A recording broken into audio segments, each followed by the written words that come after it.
passion. Oh, you beats my touching. You do. Show me something. Give me more than one thing. I need more than less than I do. Say you're a good guy. Make me believe it. Good morning, good morning, good morning, y'all. Y'all know the voice, y'all know the sound. James Bubba Williams is in the building, starting the pre-show, waiting for everybody to get here, man. While we are waiting, man, we're going to get into some of this good music, y'all. Good morning, good morning, good morning. Glad to see everybody. Hey, y'all.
Good morning, y'all. Y'all come on in. Let everybody know, like it or not, it's about to go down. Naughty, I'm a little bit too consumed, but every part of my body is telling me to run away from you. Come a little bit closer, yeah. Come a little bit closer, yeah. You're a little bit crazy. It's been days, but you never change. What's love got to do with it? He comes around, better knock that stuff down. Come a little bit closer, yeah.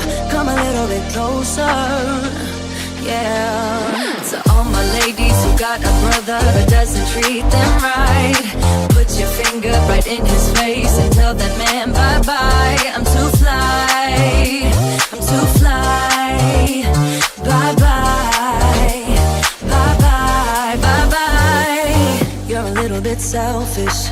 You get mad every time you lose. You can't take me with you. I'm scared you're gonna blow your fuse. Come a little bit closer, yeah.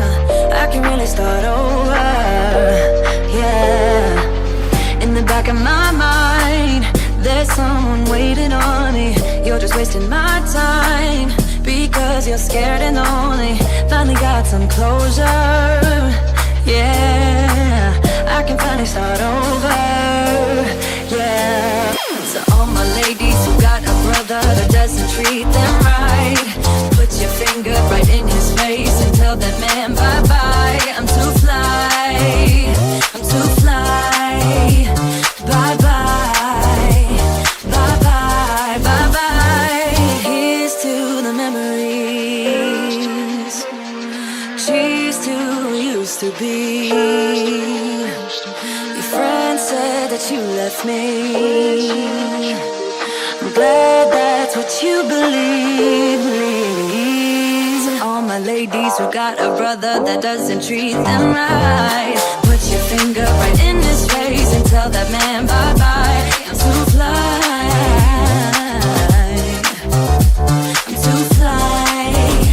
oh, bye-bye, bye-bye.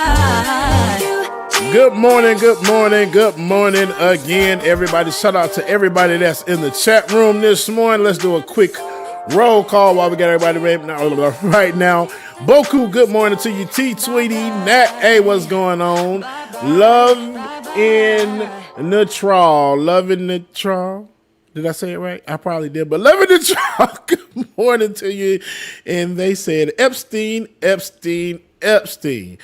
Girl, they say Donald Trump got that Gawk 3000, honey. But we digress, though. Father, in the name of Jesus, I come to you this morning Hey, I don't make up the news. I just report it, Benjamin. That's all, brother. The news, bro, when the news gets to the point where you need Jesus, because the stuff they saying. You need more than Jesus at this point. You know what? Let's not let You me need even protection. Go. You need prophylactics. Bill Clinton, bro. Of all people, I hope Donald Trump was protected. So he was getting notes from Monica Lewinsky. That's what that was. He was getting notes, so he knew. He was like, okay, there you go. Donald Hawk-Tour. That Hawk.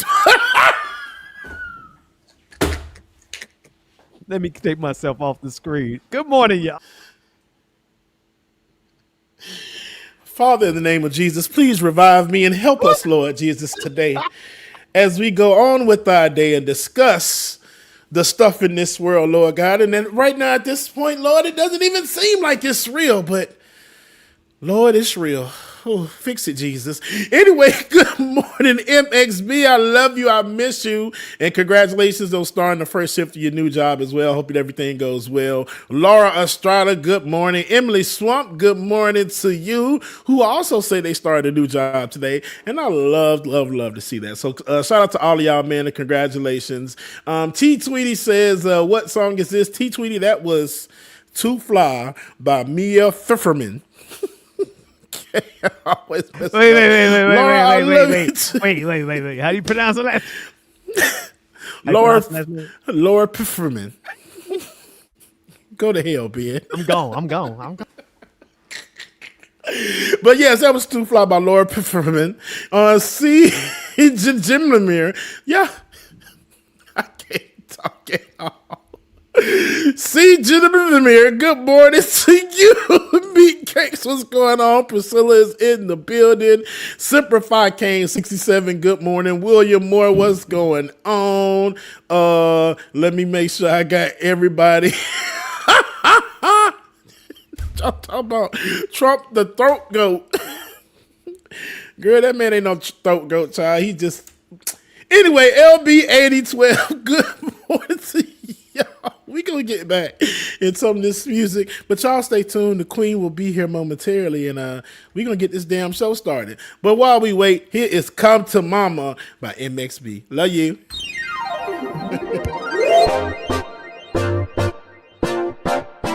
The damn throat goat. She's got a million things to do today, and you know she's gonna do them. There ain't no doubt. She's got a million problems on her plate, and you know she's gonna chew them and spit them out. She's so above it, yeah, she walks on air, and yeah, she does it in such self-welfare, yeah. Don't matter what is standing in her way, 'cause you know she's getting through it. So don't despair. She's got what you want, she's got what you need. You know she's got everything. So boy, don't you cry, leave all your worries behind. Just come to mama. I just realized my microphone was muted. I was about to say, yes, Laura. Yes, I do believe it happened. Real bad. Just come to mama. She'll take care of that. That's why he didn't want them Epstein files to come out, because all his dirty laundry in there. And then hearing that Putin got the evidence, girl, the tea is hot today. Baby boy, just come to mama. She's gonna make it alright. She doesn't always feel like she's a queen, but you better not forget it. So bend the knee, and if you wanna be a knight, you better prove your loyalty. You better listen to me. She's got what you want, she's got what you need. You know she's got everything. So boy, don't you cry, leave all your worries behind. Just come to mama. Come on, just come to mama. She'll take care of all of your drama. Baby boy,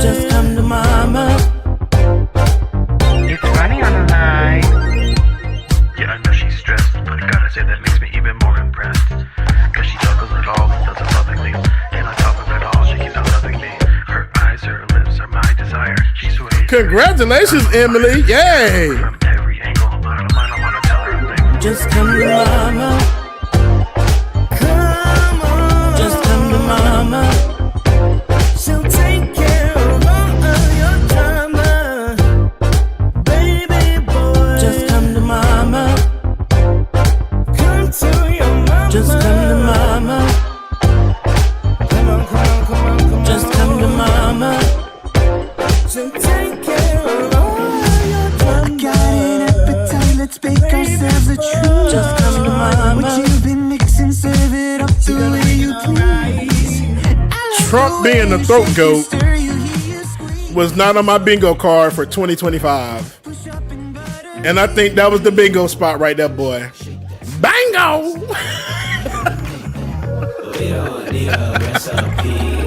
Whip that cream, baby. Pour that sweet on me, baby.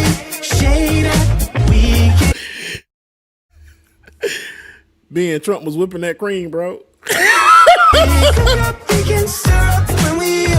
Look here. Look here. Look here. Look here. Hold on. Oh, look. Jesus. No, I'm serious. You think I'm playing? God, No, for real.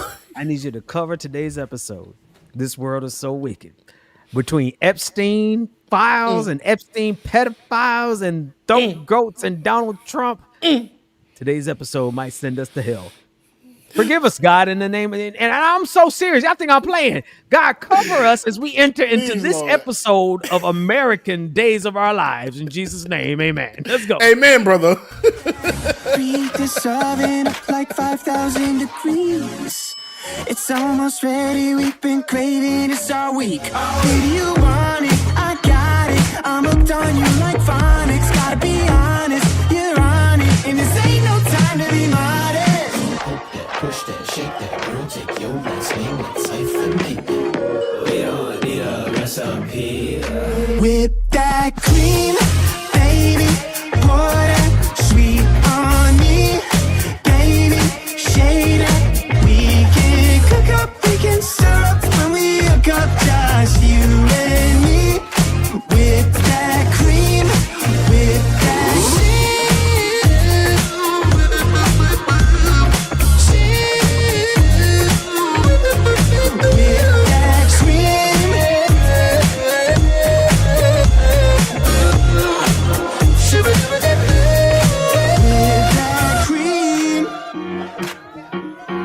sweet on me. We can cook up, we can stir up when we hook up, just you and you and Wait a minute. me with that cream. What did we... James.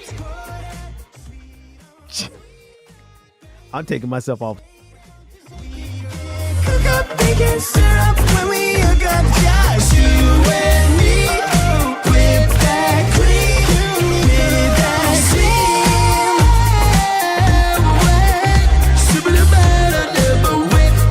cream.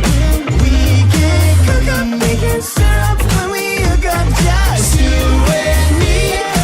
With that cream, Good morning again, everybody. If you're just not joining, like it or not, it's about to go down. Make sure that you stay tuned, because you don't want to miss this episode of Like It or Not in these days of American history. I don't know. It's American hedonism. American hedonism. Bro, we have to be the laughing stock of the world. universe? Of the universe. Because I mean, we already had Bill Clinton. You know, he got his, the fellatio thing, and that was years ago. But now here we come in the year of our Lord 2025 to see that a sitting president in the Epstein files, what we always knew, but to discover what was in the Epstein files. And you know what's crazy, James? If I could just interrupt you, it's crazy. It's not going to be the fact that this president has been messing with little girls that makes them say, "Oh, we can't do." They're not going to turn on. They're not going to turn on him because he messed with little girls. They're going to turn on him because he's potentially gay. Mm-hmm. And that's crazy. That was not on my bingo card, bro. And it's funny because before I logged in, I saw somebody's Twitter comment talking about Jasmine Crockett and asking, saying that she needs to be sued for the stuff she's saying about Trump. She ain't got sued yet because they know it's the truth. And then in order to investigate it, the Epstein files are going to have to be be That's right. That's right. They don't want discovery. The last thing they want to do is go through discovery. So they threaten it, but they're never going to do nothing about it, man, because the truth is the truth. The truth is the truth, man. And I guarantee you that these people are going to be making, I'm going to say making fun of this, but the right wingers are going to be like, oh, you know, it was done back in the day in ancient times, like in Greek history, in the Roman times. They had same-sex marriages and fellatio and all this other stuff as well, too. So what he did was okay. Yeah. Watch what I say, that they are going to justify it with every inch of being in their body. Listen, they don't only want to justify it. Let's just keep it real. Every time Republicans get together. Now, listen, I don't know what happens to the Grindr app when Democrats get together, because maybe it's not a big surprise and everybody in Democratic circles, or, you know, everybody's screwing everybody. It doesn't matter who you are, male, woman, man on man, woman on woman. Democrats are just out there just living their life. But it's something when conservatives get together at the Republican convention, but also at Charlie Kirk's memorial service. Bro, did you know they crashed the Tinder app again? Not the Tinder app, but the Grindr app. At the memorial service? At the memorial service. They couldn't put that man in the ground good without laying some wood. So, oh, man. I'm thinking myself off the screen. You said it right. They couldn't put the man in the ground because they were trying to put the man somewhere. You know what? Let me play some music because that's a whole lot, y'all. It's a whole lot. Welcome to This Is America. I'll still think about it. Y'all make sure y'all like, share, subscribe, man. Like it or not, it's about to go down. Good morning, everybody. Sure you can handle. We be faster than Django.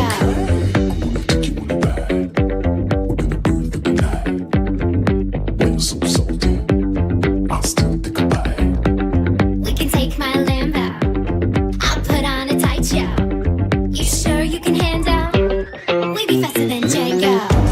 Can't stop, won't stop. I can't stop, won't stop. I can't stop, won't stop.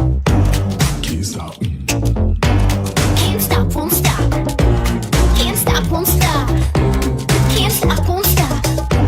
Can't stop.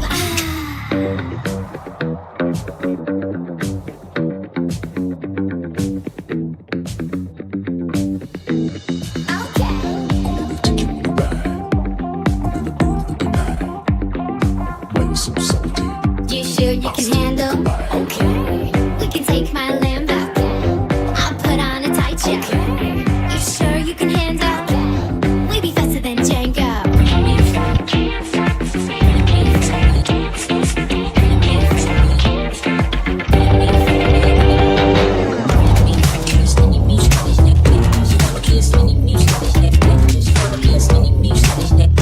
won't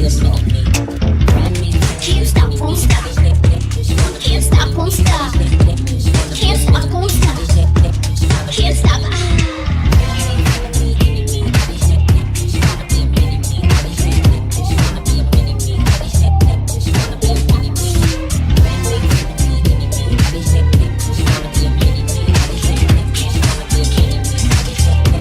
Can't stop. I'm about to go Goku. Leave on my head is red like old news. Yeah, trying to get the green like it's Whole Foods. Couldn't take my style and now you so blue. Yeah, now we don't even know you. Your hometown we don't even go to. Trying to get it worldwide, global. Looking like I can show you. The killing this is no two. Skrilla, the whole man killer. Life so free, can't no man kill 'em. Came from the bottom, was a broke man, get up, still move like Tim Man with no found window. Boom, pardon me, I get hectic. Boom, I survive through the wreckage. She go look for the exit. New sheriff in town, I get a little reckless. Missed the memo, go check the message. I ain't then came back for seconds. I ain't seen your fake little necklace. Lifestyle decrepit, I should probably expect this. Too much game for your league. I'm Hussein with Steve, on Hussein on needs. Legendary and everything you aim to be. I'm insane and free, you can't tame the beast. Friend of me, enemy. All these neck just wanna be a mini me. All these neck just wanna be a mini me. All these neck just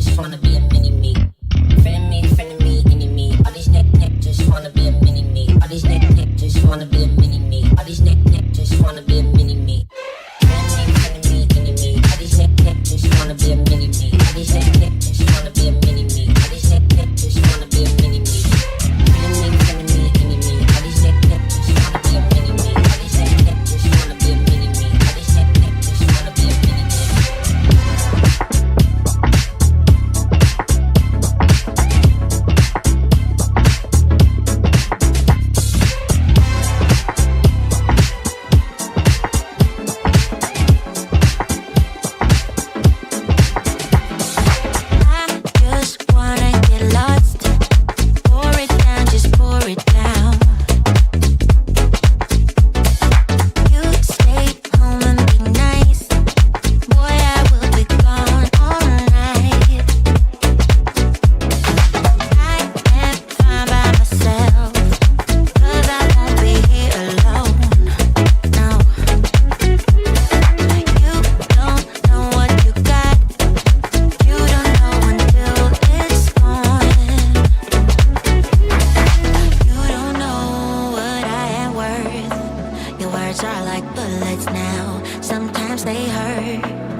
My bad, Ben. I was on the wrong headset.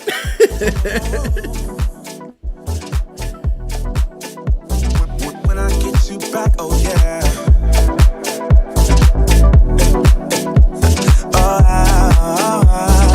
When I get you back, oh yeah.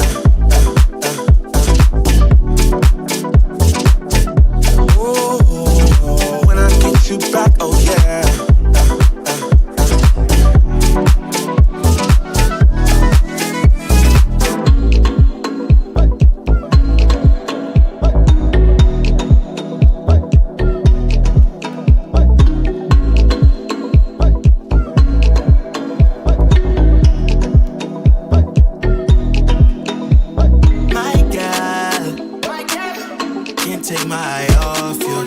morning, good morning, good morning again, everybody. If you're just now joining us, welcome, welcome, welcome, man. Make sure that you stay tuned, like it or not, it's about to go down. And do me a favor, if you haven't already, please like, share, subscribe, and all that other good stuff, man. And hey, if you're not a member of the Patreon, patreon.com/like it or not, patreon.com/like it or not. Let's go. My heart is ready for something I haven't had in a long time. True love crime, I hope you know that it may hurt for a while. Let's slow down, slow down. I can see behind that broken smile. Nice, sweet, smooth, like cocoa bread, cocoa bread. You're nice, sweet, smooth, like cocoa bread. Cocoa bread. You're nice like cocoa, you're nice like cocoa bread, like cocoa bread. Oh, you're nice like cocoa, you're nice like cocoa bread, like cocoa bread. Ooh, we driving dick, watch a movie, right by your side on duty, not too much, not too sweet. Ooh, passion from yours truly. Let me know how you feel. Hope I'm not in too deep. We were Phoebe, we die forever. Won't be alone forever. Get through the storm together. Ooh, girl, make some room. I know you still, you're nice, sweet, smooth, like cocoa bread, cocoa bread.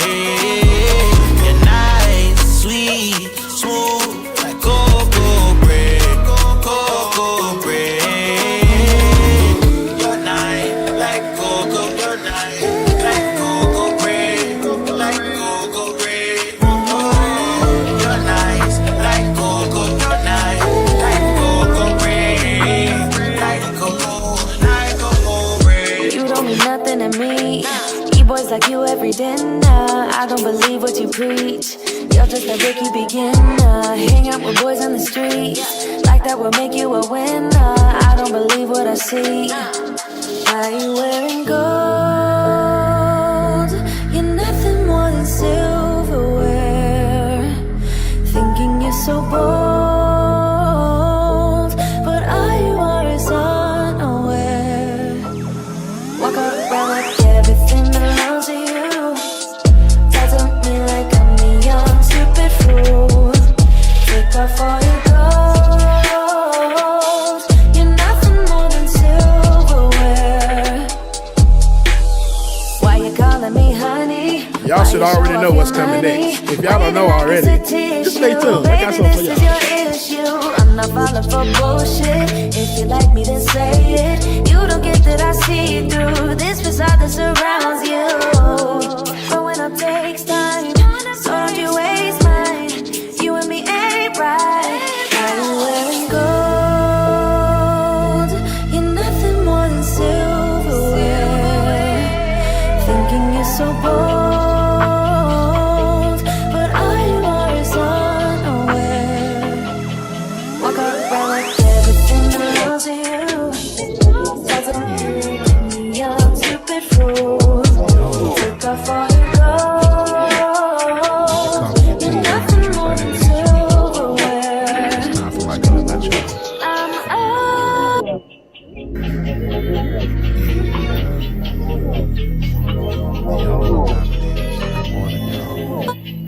Get your coffee, your tea, or even drink whatever it is you need. It's time for Like It or Not, y'all. 9 a.m. to 10:30, yeah. Like It or Not is on your channel, yeah. Politics and culture ish, we change skin like we're supposed to, yeah. Interviews and all the news, we get to choose what gets the views. Like It or Not with Queen Azor, get started now, so stick around. Like it or not, it's going down. Like it or not, y'all stick around. Oh, Rebecca Azor is coming through. You know she got a good story for you. Oh, Benjamin, That's my dog. This is his show. He's a politics bro. I am your DJ. DJ exclusive. Y'all know who I am. I stay dropping them jams. Like it or not, it's going down. Like it or not, y'all stick around. Oh, like it or not, it's starting now. Like it or not, go down.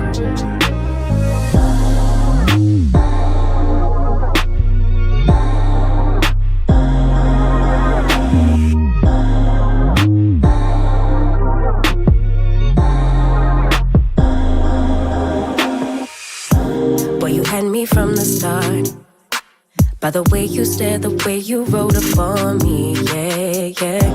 Man, I felt your energy. Wasn't used to being loved and treated differently, yeah. But something went wrong, the signals got crossed, and now we're on completely different pages. Let's go where we were, where no one gets hurt.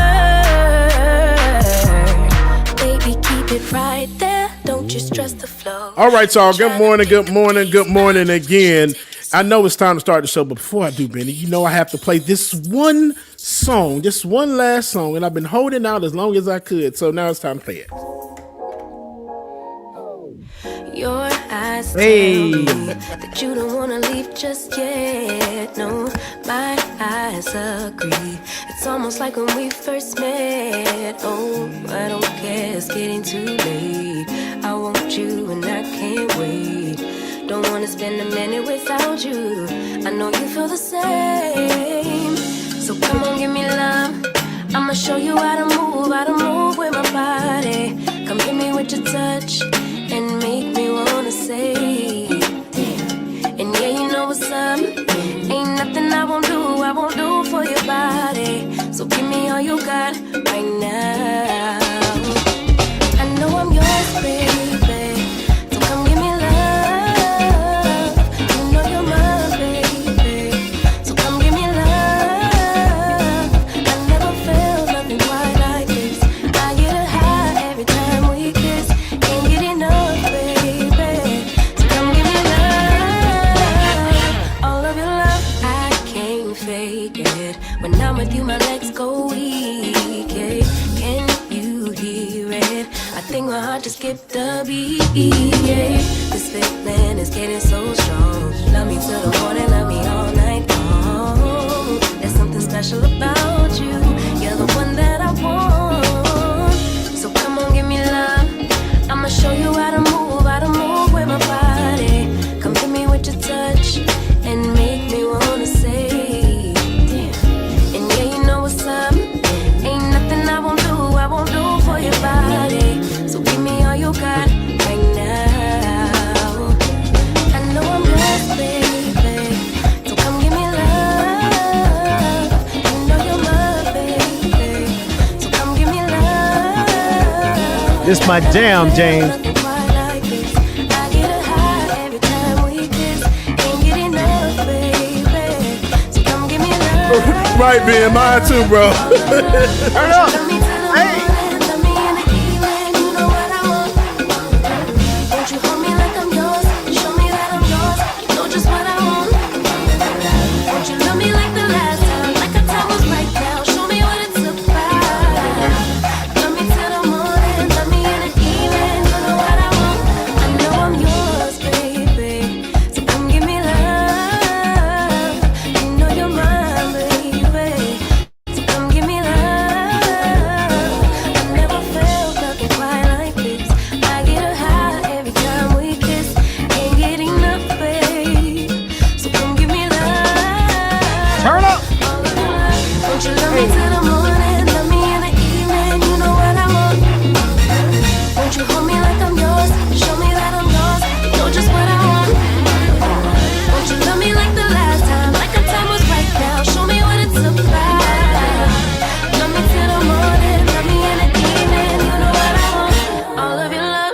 All right, so make sure that you like, share, subscribe, and all the other good stuff, man. Patreon.com/like it or not. Patreon.com/like it or not. Like it or not, it's about to go down. Good morning, everybody. Ben, let's go. And gave us Black History Week.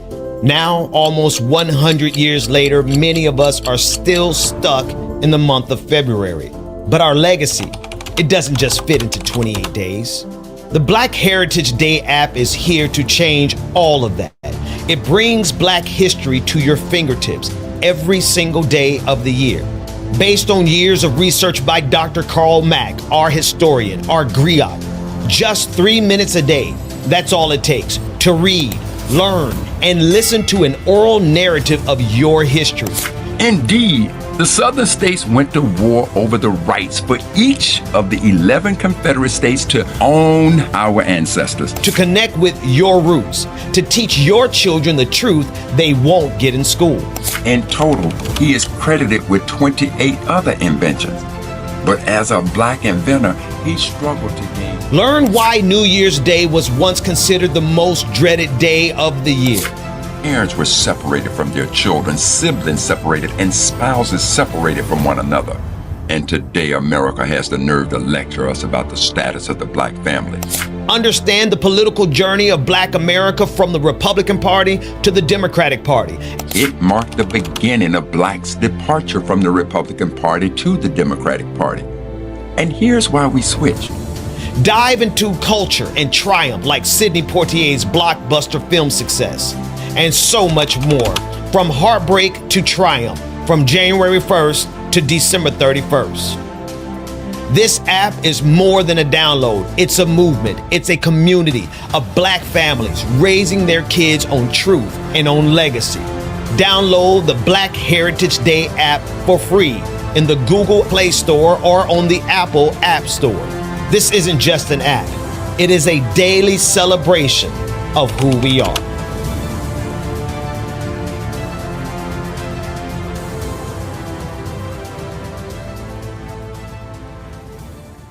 Work that we're doing here is not going to stop when it comes to these type of discussions. It's going to be for us and by us here on this platform when the media is telling us to look the other way. Your support is what helps us move forward. Join patreon.com/like it or not. Help us grow. Like it or not, y'all. Y'all know what time it is. It's time for like it or not. We're about to let's start this damn show. Yes, it's time for like it or not. The work that we're doing here is not going to stop when it comes to these type of discussions. It's going to be for us and by us here on this platform when the media is telling us to look the other way. Your support is what helps us move forward. Join patreon.com/like it or not. Help us grow. Like it or not starts now.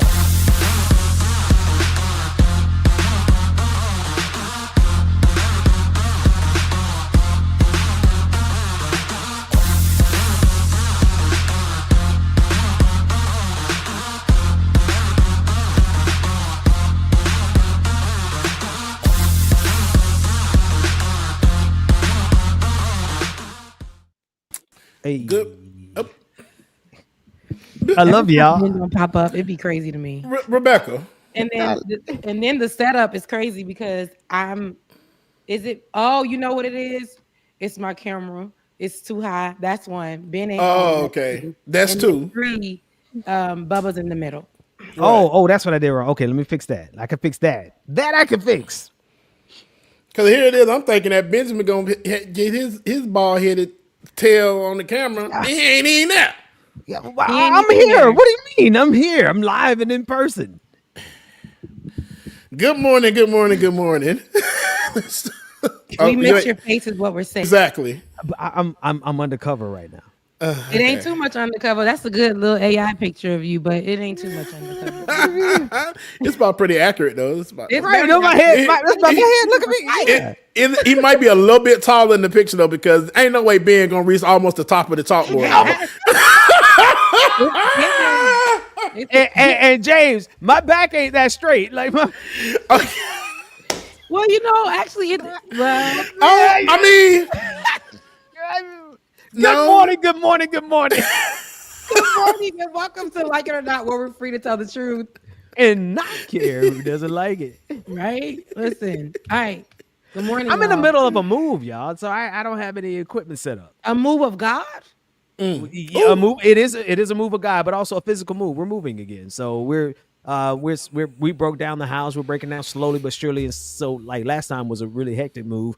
We're moving in January, so we've been breaking down, and so I love that's that. yeah. Okay. We started a little early this time. Okay, Look, that's good. I'm glad I gotta- you're getting ahead of it. Yeah, I have to be out. I'm moving in March, so I'm just like looking around. Oh, you're like, moving ooh. from the new house? Yeah. There's been some changes, but it's okay. But yeah, it's like I got to start somewhere because I have so much stuff. Look at so the much leaves stuff. falling in the background. Did I you know, see right? that? It's like Y'all it's see just- it? Yeah, I Leaves saw that. falling in the It's background fall. because there is beauty Uh. in letting dead things Yeah. go. Oh yeah. Mm-hmm. Okay, there is beauty in Yes. watching that dead thing that no longer has life, Yes. that Speak no on it. longer serves you for where you are today. Yes, sister. There's beauty in watching those I hate things you, man. get into the ground, and even though it may seem like a loss, hold on, you better preach. Come on, preach, black woman. Seem like the things that are a loss as they are in the ground, people don't see that what happens is it's biodegradable. You said, Pastor, what is biodegradable? Biodegradable. It is in the ground. It may be dead. It is something that now fertilizes that ground to make that tree that people saw that was bear more fruit, bear more leaves. People will see the green. Green sister. When they say Green sister. on the other side, Hey, James, they she didn't playing. see when the Okay, she leaves is. fell. About to go. They didn't see when there was no more. She feeling it. food in the She really fridge. feeling it. She They going didn't now. see when you were crying those tears. Come on. Oh. Hey. Now, all jokes aside, should have bought a Hyundai, but I splurged and bought a Bentley. But Rebecca, you just preached the word. Amen, somebody. Amen. You just preached an actual word. Look. Listen, when the spirit touches you just sometimes you can't call on the African angels. Sometimes you just gotta call on Africa. And no, but I hope somebody felt that. So when I was taking my walk the other day, I was thinking about I gotta go see the trees before they're gone. I gotta see the beauty in what they are, because sometimes, I tell you guys this every single year. If you know me, you know that I talk about seasonal depression and things that seem to shift a lot during the end of the year. You have a lot of people who will be able to take breaks and be with their family, who have these corporate jobs right now and can stay in them, and they get to take their weeks off. And people either have to work, or they're like, Ben, you're moving, you're going through your transition for the start of the next year. But you said that you're moving. I'm fighting for my life every day in this household. Amen. So I know that with those things, though, we have to find little moments of joy, especially with what the world is looking like right now.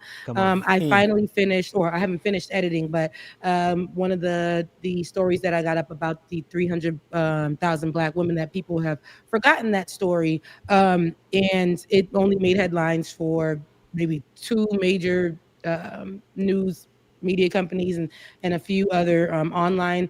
But I talk about that, but I also mention how when we lose something, especially as Black people here in America, when we lose something, it almost makes us feel very, very, very defeated because of how hard we work to get it, how hard we have to work to get it, whether it be a house, whether it be an apartment, a car, or whatever. Losing that, or a job, for sure, when it's stripped from you, or when you lose it, or when it's time for you to go, sometimes it can feel like such a breaking, right? Because of how hard you work to get it. But in these Pacific Standard Time, I want us to lean in and definitely encourage each other in this time, because we're not gonna go through seasonal depression. We're gonna beat it, and any transition that God has us going through, we're gonna and see it to what it's gonna be about. Yeah, let me tell you. Yes, man, Becca. Amen to that. I feel that. All right. So we talking politics today? Yeah. I mean, we could talk. Definitely, we're talking politics today. So many things have happened, but I know, like, it's so different. Like I talked about on Thursday at the Leftist Mafia, we talked about the Epstein files and how it's emails and not photos and things like that, which should be coming. But we talked about those things, and it's funny because I'm like, there's like a white side to the topics, and then there's a black side. Whoa, wait a minute. And when I'm with them, I'm always hearing the white side. So I'm like, give me the white side. And they were playing Megyn Kelly. And how she and whoever she was with on her podcast, they were talking about how they were basically trying to say that Trump, they were giving excuses to Epstein and Trump and them and the people who was in the emails behavior. Basically saying it's okay to sexualize a 15-year-old. They're almost grown anyway. Wow. But I would love to get you guys's, if you have the clip. Yeah, I'm pulling it up. I miss my David. No offense, man, I do miss my David while we talk. Well, listen, I ain't pulling it up then. I was in the process of pulling it up right now. But I'm just saying, I know it's hard work for you in the background too, because you doing double the work. David used to be the one while we talking. Might have pulled up the wrong clip a few times, but he always. But he had it though. Sure.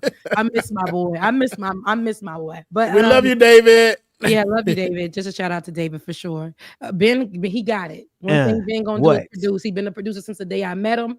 He's an all around man. Look, I had to jump in and say that to you, Ben. I'm gonna affirm you too, my brother. Thank you. Just be affirming some white man on a black show.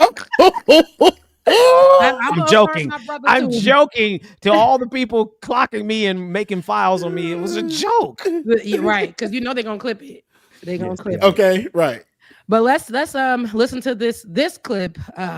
Like these terrible clippings my good sis got in the back. That's crazy, sis. We can see that your natural hair is a bob. Is a bob. And the one on the side, baby, you rolled out of bed and you just came on. You see it though?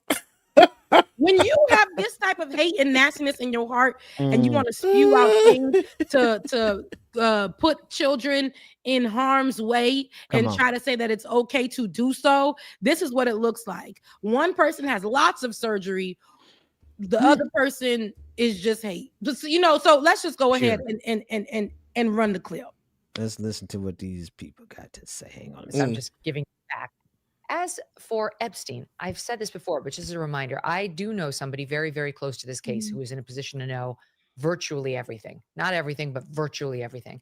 And this person has told me from the start, years and years ago, that Jeffrey Epstein, in this person's view, was not a pedophile. This is this person's view, who was there for a lot of this, but that he was into the barely legal type. Like he liked 15-year-old girls. And I realize this is disgusting. I'm definitely not trying to make an excuse for this. I'm just giving you facts. That he wasn't into like 8-year-olds, but he liked the very young teen types that could pass for even younger than they were, but would look legal to a passerby.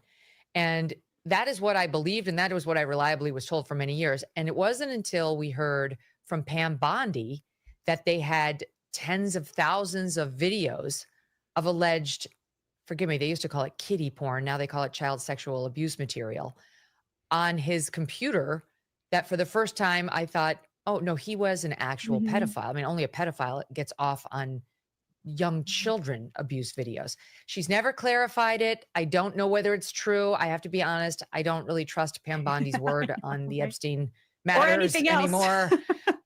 Yeah, so I don't know what's true about him, but we have yet to see anybody come forward and say, I was I was under 10. I was under 14 when I first came within his purview.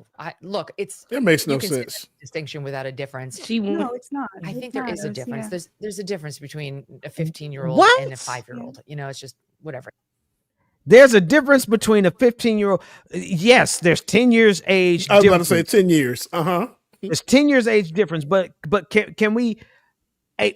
Okay, both of them need to be put down. Somebody messing with a 5-year-old needs to be put down, double tap under the ground. I don't care who does it. I do believe in due justice, but at the end of the day, those people need to be put down.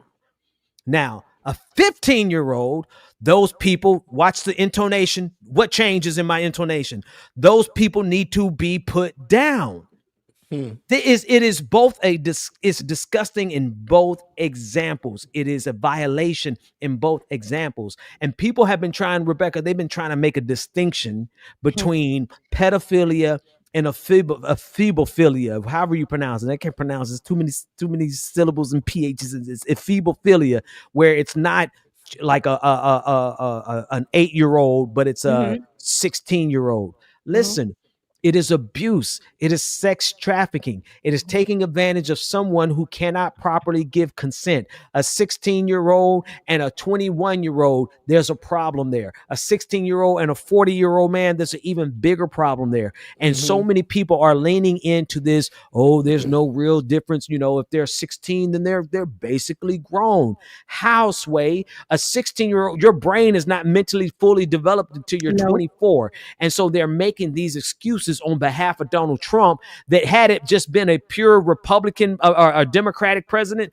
had this been, we know Bill Clinton is involved in here in some way, but had it just been Bill Clinton, they would never take the time to make a distinction between an 8-year-old and a 15-year-old. One last thing. I got a 14-year-old. Right.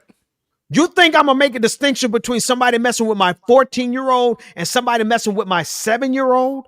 What kind of parents are they? Does Megyn Kelly have children? That's all I'm gonna ask. I don't Does even know. Megyn We don't Kelly know have much children? about Megyn Kelly on this side of town. So all I know is that she's a hateful person. I've followed her since she was a hard news journalist, and now a lot of them have gone into podcast style or digital style journalism, or what they're doing is salaciousness and hate speech and promoting pedophilia, as we can see today. And she got clip ins, but and she has a 14-year-old daughter. Let me see. Megyn Kelly. So that's basically saying you're saying that it's okay for your 16-year-old. Wait, 14 or 16. Megyn Kelly has a 14-year-old daughter, and she's saying something like that. But that means she's okay with it. Oh, that's just absolutely disgusting. A 16-year-old. Wait, she had them through IVF. Look at her business now. All her kids she has 3 biological children with her husband. Oh, wow. And they were all conceived through IVF, which she has access to. Their children are son Edward Yates Brunt, daughter Yardley, and then son Thatcher. Yates Yardley Thatcher. And it's so Caucasian. 2009, 2011, and 2013. So they're all 2 years apart, but she definitely has children. That's crazy. That's crazy. It's crazy even if you don't have children, but if you have a 14-year-old and you say, oh, they're not really pedophiles because they barely 18 is barely legal. 18 is it's legal, but it's barely legal. If you were, to me, if you're a 21-year-old, and I get, listen, you could be in college and you could be messing with an 18-year-old, and then there's some questions. All right, fine. There's some gray areas. So there's not a hard. It's too gray for me. All of it's too gray. Me being in high school and my friends messing with older men. Me being in college and older men driving around, trying to get the set to try to get us, being on the quad, trying to get us. Those things are problematic. And it's sad that we do live in, Matt actually brought out that there is no state in the United States, in the 50 states, that make it okay to be with the 15-year-old. Right. What we're going to see is the conversation is going to shift, as we see all the time. Even when we heard about the Diddy case, how they tried to make Cassie an adult at 19 years old compared to Diddy's 40-year-old, right? And that's 20 years, up to 20 years almost her senior. And so here we are trying to make fetch happen, and it's not going to happen. It's not going to happen. Gretchen Wiener. Somebody who likes to touch children, and a girl who had her period for only about 4 years of her life, and you being a man who is an older man, could be a grandpa right now that thinks it's okay to be with these young girls. But it's wrong. Like you said, if we're going down and you're trying to compare a 5-year-old with a 15-year-old, that 15-year-old It's not legal. Can't drink. Probably can't even get their permit in some states. Still have to depend on the parent for a lot of different things. Like doesn't still learning themselves. Like it's just got out of middle school. Out of middle school. Yeah. And here you are saying, trying to make them an adult, or for us to see them as close to an adult. Barely legal. And in some states, a 15-year-old still needs their mother or father's okay to go ahead and work. Right. So please, let's be serious when we're trying to, and what they do is they think it's okay to make points. And that's what we're going to see. That's what I was going to do. We're going to see more of that. Like we did see online when they tried to describe Cassie as something else other than what she was at 19. And then, which was a young child. Okay, 19. And then we're talking, and when they try to do the same thing, even though I don't like the Kardashians and Kylie Jenner, also that was problematic. She was a child.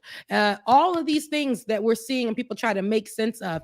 If these people, they're going to get online if they haven't already. But I've already seen people try to justify it in so many different ways. And men online who are 30 missing all the teeth in their mouth. Those teeth do start falling out. And I'm talking about like y'all bald. I'm talking about trying to rock the Carl Winslow. They sitting online and being like, I mean, if she 18, I'm still gonna smash. Listen. Yeah. Go ahead, James. Go ahead, James. You go No, first. I'm about to say y'all know what this reminds me of, and maybe one of y'all can tell me this information. Back in the olden days, like early times when they used to, the men or the family used to give up their daughters at a young age and have them married off. This is what it reminds me of. And I'm like I said, I don't know the year that they signed that in the law where they made it illegal, but let me find out this is where we're going back to. It's not illegal everywhere, James. And that's the bad part. Just in this decade, there were 3 30-plus-year-old men who married 10-year-old girls in the state of Alabama with the parents' consent. And here's the problem. Like, you gotta be kidding me. No.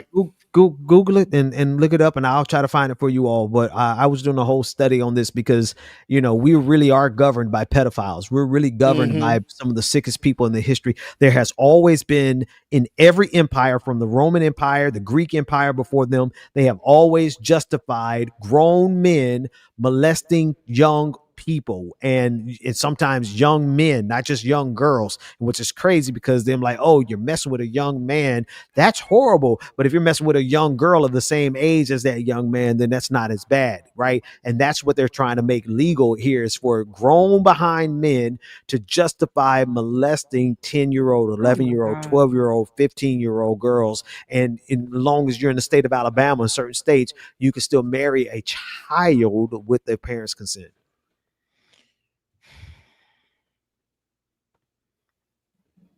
I want for us to see that while states are still carrying these types of laws and letting these things still pass and be allowed, and there are some places where they think this is okay. It's abusive. A lot of the women who came from that time were probably going with their parents too, or their parents said it was okay for them to go or whatever. But imagine the trauma that they have to see this all play out as. Just like when the people who talk about being touched from people in the past, and a lot of people want to bring up, well, that was just like 50 years ago. And that's like that's a law, but nobody's really doing that today. But it's still, they're saying it's okay to do. Let the parents say okay. And real quick, Liberty Twitcher, it doesn't matter if it's 10-year-old or 16 years old, it's still effing wrong. But you didn't get in here acting like what we're stating is not true. Mother sucker, just like you just said that the information we're saying is not true, you can look it up yourself. In 2003, Alabama raised the minimum marriage age to 16, a change that would have made it illegal for a 10-year-old to marry under the new law. Yeah, look. Thank you, James. Research. How easy was it for you to find? How easy was it for you to find? Extremely easy. You were fact check. I mean, not that you didn't trust me, but you were Like you couldn't believe it. You had to look it up yourself, right? And then I'm about to bring it. I'm just talking. Let me share my screen. Hang on, not that screen. Hang on, let me share a different screen because people are like, oh, that's not true. Come on, man. I've been doing this long enough to never say something on this show that I have not personally seen for myself. Is it on the screen yet? There it is. More than 200 children married in U.S. over the last 15. Girls as young as 10. Do you see the headline? Were among the minors who were wedded under legal loopholes. Kiss my monkey, boy. Thank you. Liberty to it. You ain't just the messenger. You the wrong. Listen, and I don't like picking on people in the chat room because sometimes they don't know better. But one thing they don't know better. One thing that we don't do, we don't spit stuff that's not already verified. We've been doing this over a decade, my dude. As young as 10. And I know this case because it bothered me so much that I went and studied this case. It was 3 10-year-olds that were married off to 30-year-old plus men in the state of Alabama. Boy, don't ever try me. Don't play me, play Lotto. Try Jesus. It ain't even that, but we don't even have to prove anything to these weirdos. But these are the people again that want to look at these children and say, well, they're 15. I mean, they're grown. They're close enough. They're 5. I remember reading, and it bothers me so much that there was a little girl, and this is a true story. She had a tumor. Turns out the tumor at 5 years old. She's the youngest girl, I believe, to ever have a baby. And she had a baby. She was a 5-year-old pregnant girl. They thought it was a tumor. And that just goes to show that in reading the story, I didn't see anything about them convicting, finding, looking for, or whatever, because the story is very, very vintage and very old. But I can't imagine these little girls who are being touched, around them or sexualized or whatever, possibly getting pregnant, and the same group of people benefiting from the abortions or putting these kids through all kinds of traumatic things. I can guarantee you, for all the things that they are, they don't want porn on the internet anymore. They don't want, of course, they don't want abortions. Everything that they benefit from or benefited from, especially with Epstein and all of them.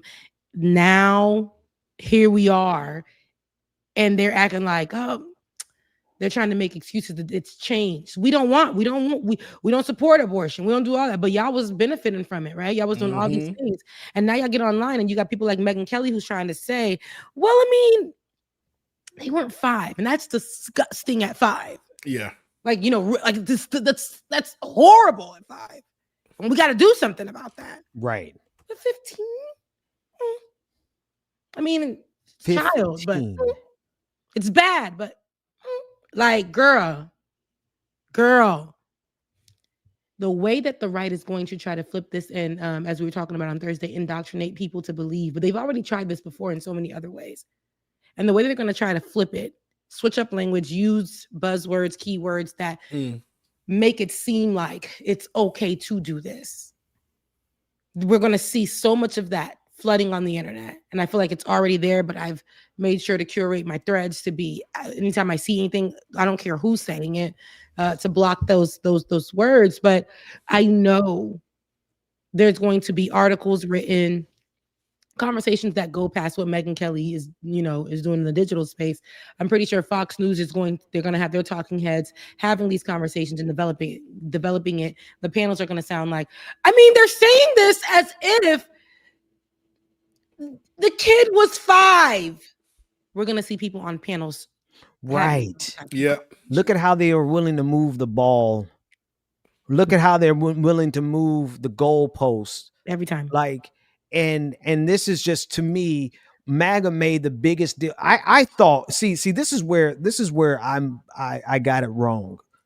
I was really, really, really wrong because I felt like, okay, here's a baseline that all of us can agree on.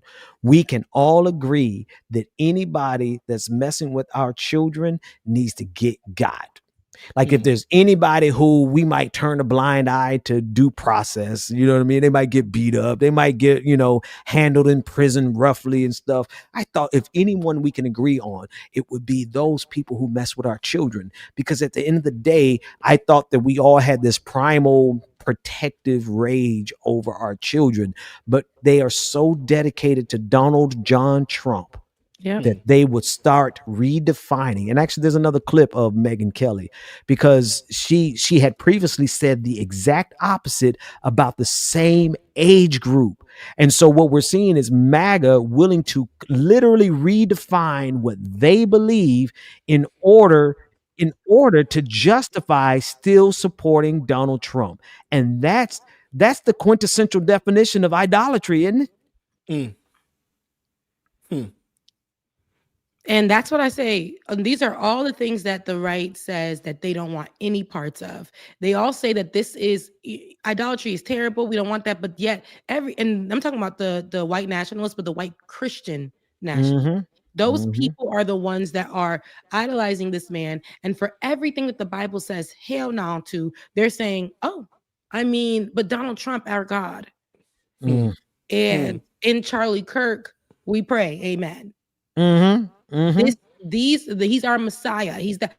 And then you got, all of this is what they're doing, the idolatry, all this stuff. But it's okay because we got to make sure that these people always appear good. These are the same people that allowed their pastors and their deacons and all this stuff to touch the people in their church. And they went up and they said they prayed it away. And we're going to, and we've forgiven the pastor and he can continue to do what he's doing.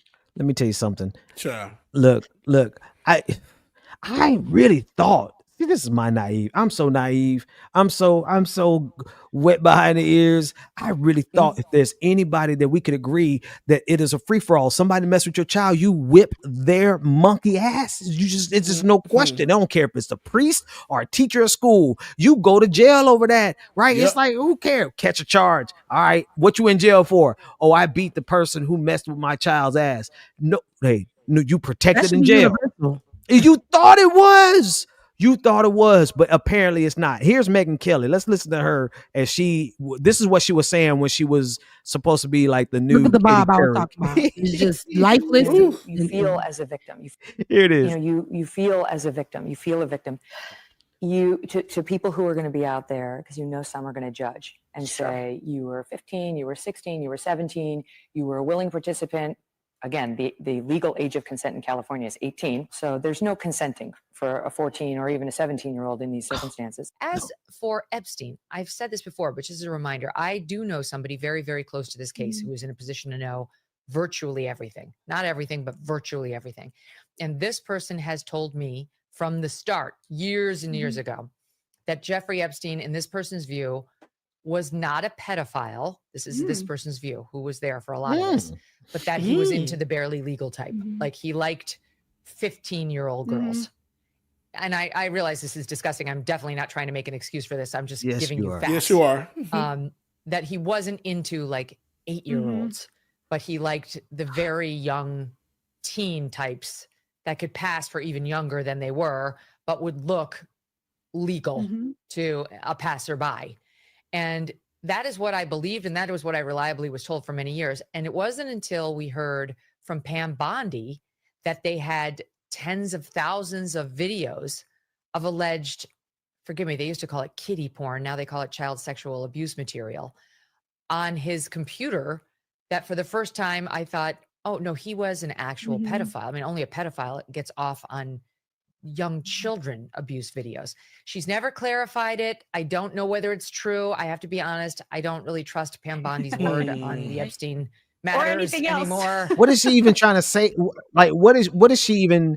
I'm sorry. Me too. What distinction is she trying to make? She contradicting herself. Yeah. It's like, I'm scared. I really don't like this, but I got to say this. You say it's not right. And then you not only did she say it in her old clip where she was, a TV journalist, she in her digital world, in this clip that she just did the other day, yesterday or however, or the day before, she is contradicting herself as well. She says it ain't right, and then turns around and says it's right. And I'm like, you're struggling, but it's still falling off that this is gonna go out. And you still make the decision because this is a choice. It is a choice. It is a choice that you said yes to. to get on here and try to make it seem like it's okay. It's okay. The proof is only in the emails. We haven't gotten the files. Ain't been this ain't Released yet. files. This Right. is emails. Mm-hmm. So imagine what is going to fall out once hopefully we get those files. But I don't even think we need to wait for the files to all agree, like you said, Ben, to come to the consensus that this ain't right.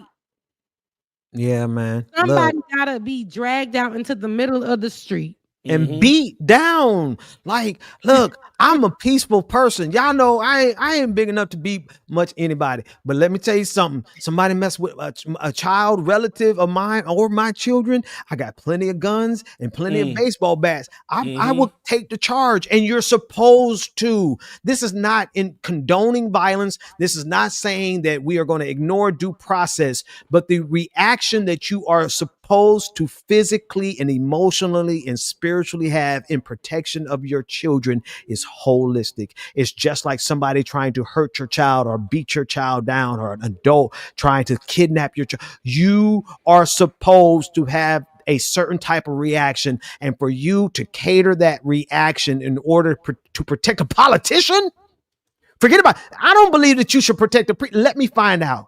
Let me find out. I don't know how much of a story I want to share, but I never forget somebody. I caught a ride with somebody to an event at a church I used to work at. And I'm a grown man, right? I can take care of myself. I ain't worried about much nothing. I'm like 23 years old. I caught a ride with somebody to a church event, from church to a church event, and somebody pulled me to the side and they were like, "Well, you know, you got to watch out for him because he like to give boys money to rub their legs."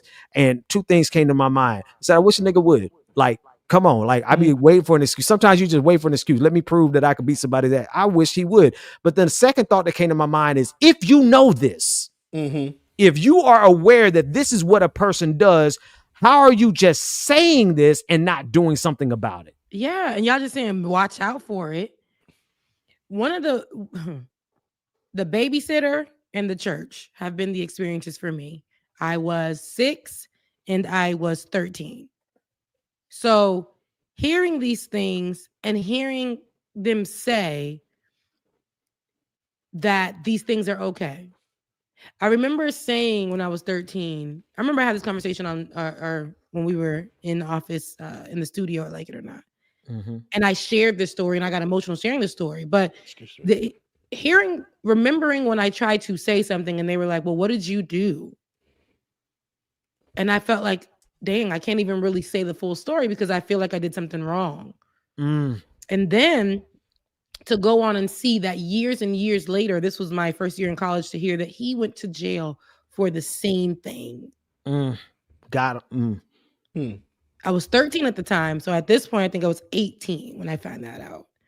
And I almost had this guilty feeling that if I would have said what he was doing, but then I thought to myself, especially after talking about it for the first time on air years ago when we were at the studio. But I'm like, dang, it was people out there that was going to protect him anyway, because they were doing that. Yes. They were doing that. And here's what we're seeing with Donald Trump, Epstein, the people in the emails, all that stuff. There's a protection going on. They're going to go around and be like, but he just, and that was.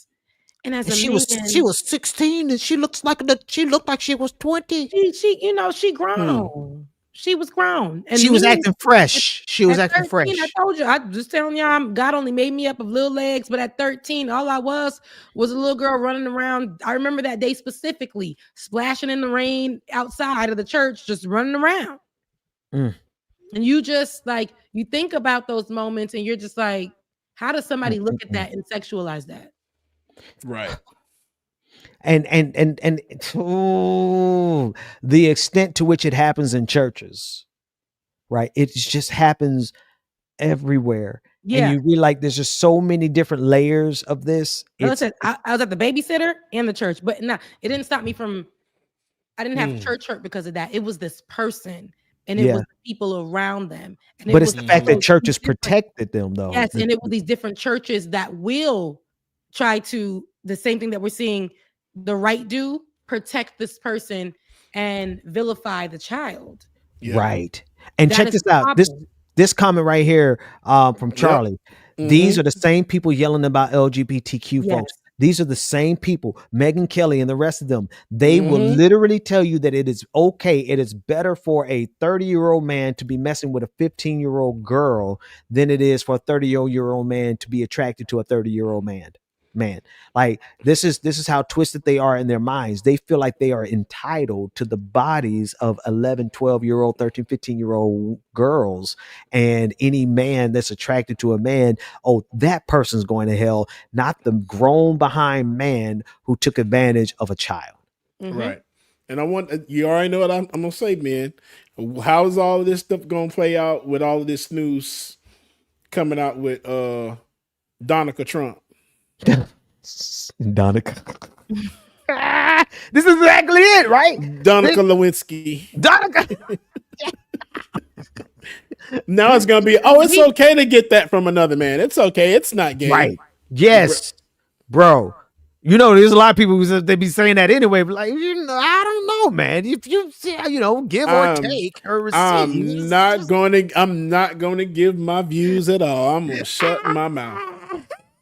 I am. I'm gonna let everybody else talk about it because us part of the LGBTQIA alphabet gang, we already know what the answer is. So come on, man. I'm not gonna say anything at all. I'm just gonna let this play out. But they would be okay. They would be okay. Oh, she was 15, so she looked like she was 30. So what's wrong with Don? But let that image come out of him giving a little fellatio over to Bill Clinton. Let that photo come out, and then they will completely abandon him. Right. Let's just really think about that. They're gonna worry more about if those people were to and they probably have, which is like, we can't put anything past these people, but were to do this with little boys, right? And what will happen is they'll worry, and little boys who come from liberal families or who are like everything blue, right? Just blue.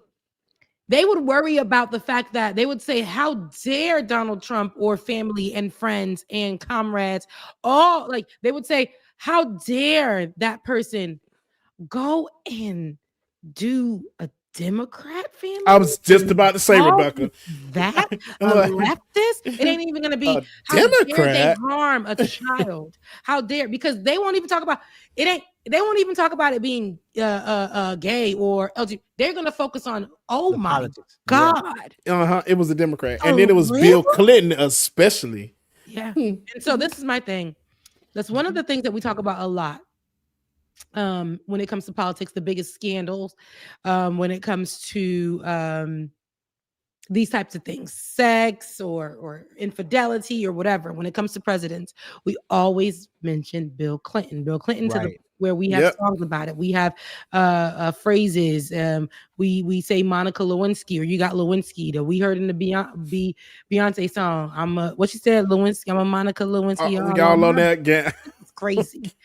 Children were singing that, and so was I. Love the song. But we have all of these things that play out because of that. It's become part of pop culture. This thing, though, they are trying to make it seem like, oh my God, like, this is not, there's no smoking gun, even though I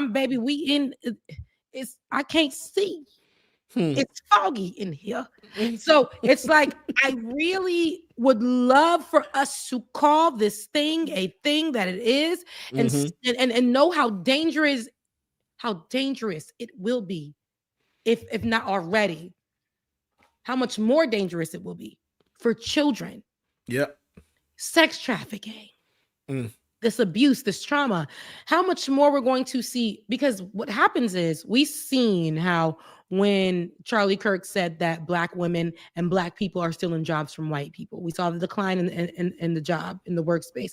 We saw how Donald Trump and friends went online, Marjorie Taylor Greene, all of them said that LGBTQIA plus people are the reason why there are mass shootings in America. And we saw the abuse towards them. We seen when Donald Trump said that Asian people were the cause of COVID, and we saw what happened immediately after that. So all of this stuff, this dog whistling, all of these things that they're doing, virtue signaling, all of these things, they have their effects. They have literally that cause, and you have the effect. We have where something is said, and the response immediately to it is either a legislation or all the and ridiculous one at that. So what we're going to see as a result of this are things that are going to try to justify the abuse of children sexually by older men. They're going to say that we're going to see so much of this, and I guarantee you, because of that, these men are going to go out and seek these young girls online. I'm telling you, if haven't already, there probably will be a spike in the viewing of child pornography. It will online, or they're adjacent to it. They're going to look for an 18-year-old that looks like she's super young and watch that they're going to get close enough, right? Or they'll invite them over or go to these secret parties if they haven't already been doing so. And I can guarantee you they have. But the way that they're going to try to soften and say it's okay and make it seem like it's the 60s and the 50s and all of that, so they're going to really try to make us believe that because what happens is they make this a thing and we don't even know when it became normal at all. But the power that they have to make it seem like that, they will indoctrinate. Yes. And I can already guarantee y'all, and I hope not, but watch, this man's probably going to sign some kind of bill, executive order into law, lowering the legal limit, the age of consent, bro. And I mean, if that happens, bro, I have to leave this country if that happens, because that's just terrible, dude. Yeah, it really is. Like I said before, with those type of people, it should be hide your kids, hide your wives. Standing next to any one of them. I said this on Thursday. And my thing is, they're not. Now it's put the baby in Donald Trump's arms. We've seen photos of him from the past with young models who were 13 or children or 15, whatever. And the way that he's touching them, the way that he's looking at them, the way he's hugging them, the way they're sitting on his lap, it's inappropriate. As somebody who also had daughters of his own, but to know how he is sexualizing or has sexualized or allegedly, make sure, all of that, has done it. Epstein and them. Epstein clearly said, hey, yo, my boy, you trying to out me, and I'm gonna get you first. Exactly. Hide your kids, hide your wife, hide your kids, hide your kids, hide your wife. Please. But they're not gonna do it, Ben. They're in order to make sure that online and in media and in America, whatever is said about Donald Trump, because they're controlling the narrative as well. There's the war on information our and right, narrative. our right to speak, and here we are. They're going to get online and make sure that everything being said about Donald Trump is going to be positive. At the files, they're only dropping them the emails. They're out here they're distracting us with stupid things. This $2,000 that y'all think, did you get your $2,000 tariff check? You got yours, man? Nah, I think they were just talking about it, right? They didn't do it, did they? They ain't do it. Some people saying that they lying online. Again, they lying, child. They ain't got a damn thing. But it hasn't come out, and a lot of experts are coming out saying that we may never see it, and if we do, it ain't gonna be right now. But as I was saying, like, they're gonna go online and try to do these things to make Donald Trump seem to be this whatever. But not only Donald Trump, we have to remember Donald Trump is one of the many names that were on there. We see names of people, actors, and celebrities that were in those emails. Yep. In the photos alone, you can see who was there. Poor people, poor children who were in there, those poor girls who have probably happened to be there, who are living this all over again, that may not can say anything, maybe been paid off, maybe been whatever. Donald Trump can do whatever he wants. Yeah. It almost seems invincible, but because everybody around him is making him that way. Yeah. Yep. And that's the nature. That is the nature. James, I know you got to get out of here, don't you, man? Yeah, Sorry, unfortunately. holding you up, brother. Yeah, it's okay. But I love y'all, and I'll see y'all next week. And I'll see y'all Thursday, okay? Love you too. All right, love y'all. Love y'all. Bye. Take care, man. Yeah, go ahead. That being said, though, Ben, I want to go to, I know we've been stuck on this and a white woman, but there's another white woman. Everybody, I know you called this lady a Neanderthal. She's the type that we seen it with our own eyes, with the sandals, the flip-flops from Old Navy that's 7 years old, and it has the worn out spot on the inside of the sandal in the back on the heel, on the inside of the heel part. Do you And believe everybody her? Popping them flip flops, her under her feet seemed like she was just. They were digging literally dirty feet. dirt. So she a foot dragger. But with that being said, everybody tried to give her credit a week ago because and they were platforming her because she said Donald Trump was, what he was doing, raising healthcare prices, the administration, and that's wrong. He's doing wrong. And people online were like, oh my God, finally, she's come to her senses. I mean, gosh, y'all, the bar, where is it? In hell. Where the is bar, it? the bar is Below in hell? hell. Like, dang. Y'all don't get tired. Because remember when they did, I said when they did this to Liz Cheney. And they got on Right. the internet and try to say Liz is a stand-up person. And the bar, here it is. It was her saying after all this time, over 90% of the time voting for Donald Trump, saying Donald Trump is a bad person. And everybody was like, whoa. Nobody's ever done that before. She's incredible. We know white people. She's incredible. Wow. Like, that is a stand-up person. That's someone that you can see from the other side. It takes so much strength. really It doing takes so much strength to be able to stand up and make you change your mind on an issue. Like, we have to give her credit where credit is due. like we have to do that. Like, we might hate the messenger, but the message is still there, and that's just enough. And they were trying to do that with Marjorie Taylor Greene, baby. Y'all did so much online. I kept getting on there and just saying, you know what, God, not today. I got a lot going on in my life for them to be online spewing out this mess. Because here it is. Not only does the right protect this kind of BS, you'll see people on the left because they just lie down. They say, walk on me. Right here. Start Tread putting on on me. that clown outfit, and just said, bipartisanship. Work together. It's so great. Yeah. Right. And that be the problem. Because now she got platform. She sat up here and said all of this because she would have to pay more for them on the insurance. And that was a problem for her, a rich white woman.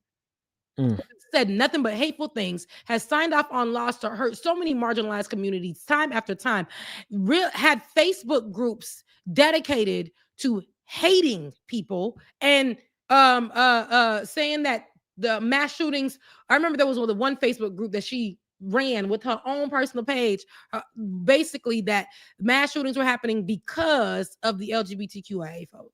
Right. And they weren't real. She said that one wasn't even real.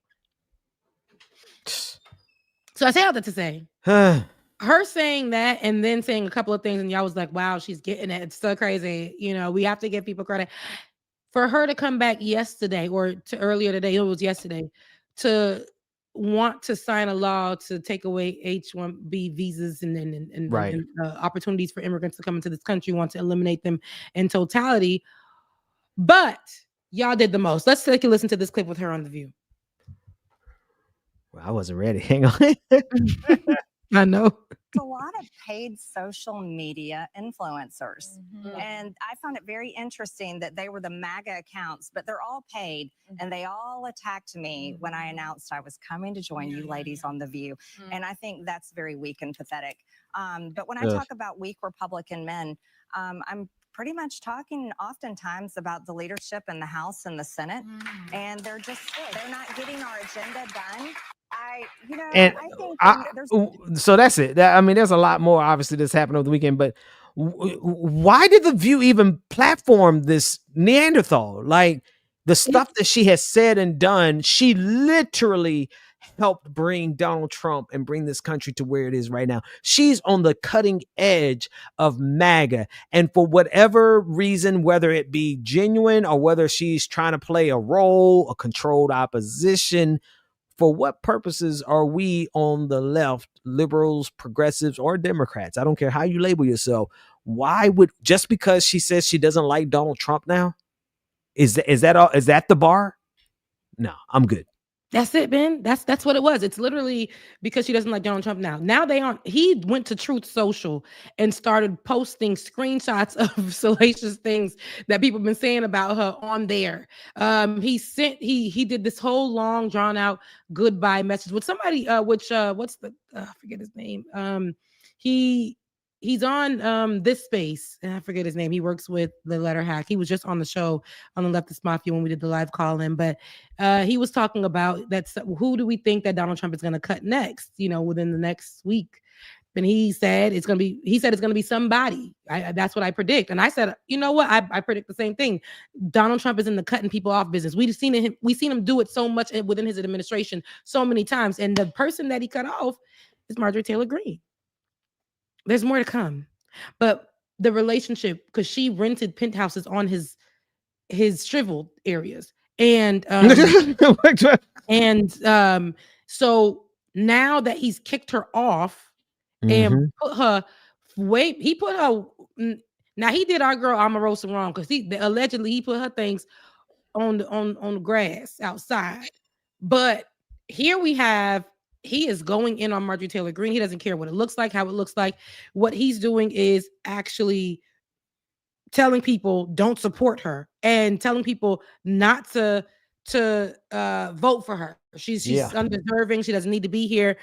And so she posted her screenshots of text messages that she actually sent to him and other members of the party, saying that's not what she said. This is what she said. She's saying drop the Epstein files. They're disgusting. If that's what he did, they should be. She was saying those things. And here we are. We're supposed to be feeling sorry for her. I hope she don't. I hope that, he doesn't. I hope this endorsement drop from the president of the United States that helped you get to where you are today. I hope it affects you gravely. I hope it hurts her. Yeah. Where she doesn't have this position again.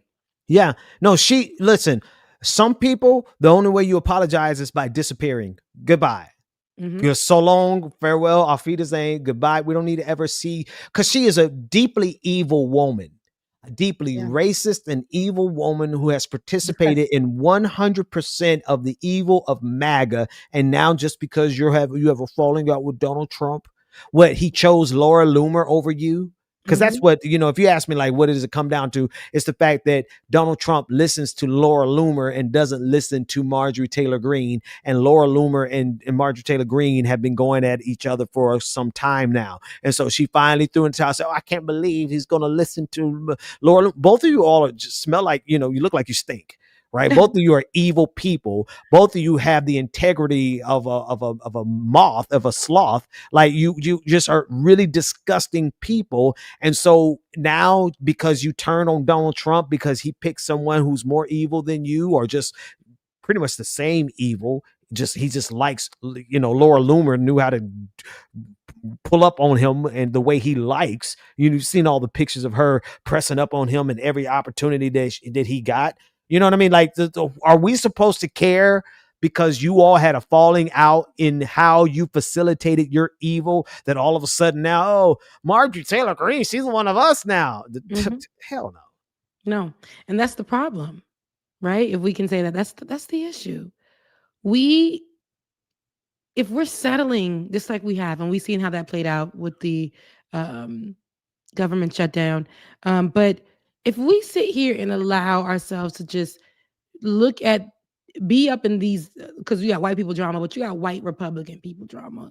If you know that you're on the other side, and if that was enough for you to stop all what you were doing and stop trying to hold the right accountable and keep us something afloat for the world or for the nation, just to sit here for days and have a conversation about why we need to see Marjorie Taylor Greene as an ally.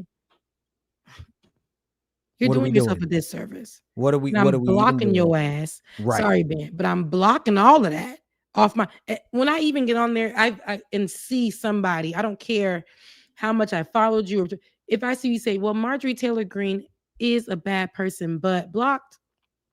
I don't need that kind of energy. You don't even want to know the rest of the sentence. I don't even need to see it. But here's we can't I don't wish death upon anybody. I don't like that what happened to Charlie Kirk. But these people speak this into their own lives. You reap what you sow. You see what I'm saying? Marjorie Taylor Greene, you sat here, and until it hits your door, because your kid's premium was gonna go high, you wasn't worried about everybody else's. You've been signing off on them things for years, every year. And all of a sudden this year, it hits your door, and now you're uncomfortable. Now you're getting platformed by people, and then to the nerve to look over and say, "You see, what happened to me was really what happened to you. We've been lied to," which made us do. And I'm like, wait, I only seen that clip. I didn't even see the response. I didn't see the response that they had on The View to that, because why would I want to hear that you're telling me that the only reason that you did what you did is because you were lied to? Like me and you? No. Everyone benefited from those lies. There's not a person in Congress that I believe, Democrat or Republican, that we can give that excuse to. Oh, I didn't know. The hell? First of all, you grown. No. Second of all, you making enough money to have nothing but time on your hand to study. Third of all, you got an entire staff that can reveal to you. Fourth of all, you are one of the most important people in this country. Therefore, we know you are provided with every bit of information necessary to do your job.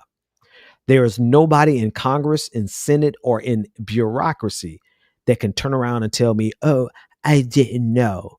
No. And if you didn't know, that means that you're so dumb that you shouldn't have been there in the first place. But to allow that to be an excuse, and this is what Democrats do all the time. They always fall for this. Oh, we need to let everybody in so that we can all fight against Donald Trump. No, we don't. Some people need to go and sit down and never be heard from again while the rest of us fight against Donald Trump. That's facts, Ben. I have no notes, because from 2020 to 2025, we had to battle out all of these bipartisan things. I tried to be the bipartisan girl back in 2016 when I was like, maybe if we work together, because some of the people didn't vote for Donald Trump. They wanted that other person that I can't stand, Hillary Clinton, but they wanted better too. And when we quickly saw that wasn't it, they need to make sure if they're red all day, that's all they think about. My mom voted red, whatever. We saw the lady from Will and Grace, I forget her name. They think, oh, because she voted for Hillary Clinton, I mean, she's not a bad person, but she voted for Hillary Clinton. Feminism, white feminism. No, it could be people on the right, it could be people on the left. And as soon as this lady said she supports Donald Trump, it wasn't surprising for me. Because just because she's a feminist, I think that represents anything on that represents her being some kind of free thinker, some progressive type. No, she showed her behind. She showed her true colors. You see, a lot of these people when Israel and Palestine came up, all your favorites, right? The feminists, right? And then we saw a lot of people stance when it comes to Haiti. Nations. It was a joke for them. They don't give a damn. We see how Donald Trump is trying to make his way over to Nigeria as we speak to infiltrate over there. Stop acting like. Wait a minute. Again, do I follow her? I think hang on. You talking about Deborah Messing? Hang on. Deborah Messing. Deborah, how you spell Deborah? I don't even know how to spell. Let me make sure that's the correct white woman. Messing. Yes, it's Deborah Messing from Will and Grace, and I loved her. But now I gotta go. No, I don't. I stopped following her, and she stopped following me. Oh, you used to follow her? We used to follow each other. We don't follow each other anymore because of Gaza, obviously. Clearly. Yeah. Because once that dropped, and you start seeing how people really and truly are, it's like, nah, like we can't even deal with you now. No, you know what? Forget Will and Grace. And I just want to put a bid in for Dharma and Greg. Dharma and Greg. I don't know if anybody watched that. I remember that forced programming on TV. I used to watch Will and Grace, King and Queens, Dharma and Greg. And Dharma and Greg is, Is it white folks, Dharma and so- Greg or Greg and Dharma? Hang on, let me see. It was Dharma and Greg. It had to be. And with it being Dharma and Greg, is that white lady? If we're gonna pick a white lady to support with one of the shows with the names, it's gonna have to be Dharma and Greg. I hope the lady, what's her name? Her name is Jenna Elfman. I hope she ain't a Republican online acting up like the kids are. Let me see. You never know. It's I'm getting about to sketchy see out before here. I go ahead and has not publicly declared if she's Republican, and she generally avoids catalyzing. You a smart woman. Stay out of it. Uh-huh. Yeah. So stay up out of it, sis, because the way we about to, and I don't think canceling doesn't matter anymore. Because every day, you say something, you're canceled. It really doesn't matter anymore. But you need to know who you're dealing with. You need to know who people are supporting and what isn't being supported. And I'm talking about there are things I know that for me, some type of views may not be everybody's views. There's that's a difference from people really telling you that Donald Trump is okay. Yeah. If you ever are somebody that tries to tell me that Donald Trump is okay, can't mess with you, my brother. Nah, not at all. There's Not at nothing all. okay about this administration or the person that runs it right now, or is being a puppet for the people who are running in the background right now. There is nothing okay about what they're doing to immigrants, they're marginalized folks, LGBTQIA plus, people who are sick. Because what you are as a DEI person, because they always want to equate that to being black, but what you are as a DEI person, you're the disabled person, right? You're the vet, right? You are the woman, right? You're the LGBTQIA plus person. You are the immigrant. You're all of these things, and they don't care about you. People were really online. I'll never forget. When I used to be on the Hill, on Rising, and Robbie had made a complaint online, and it pissed me off. He made a complaint that where he lived, and I want to say it's in DC. I don't remember exactly where. Robbie was online and said, "Ugh, homeless people are everywhere here. Like, I would rather come out to my car and not see one. Like, can they please do something about it?"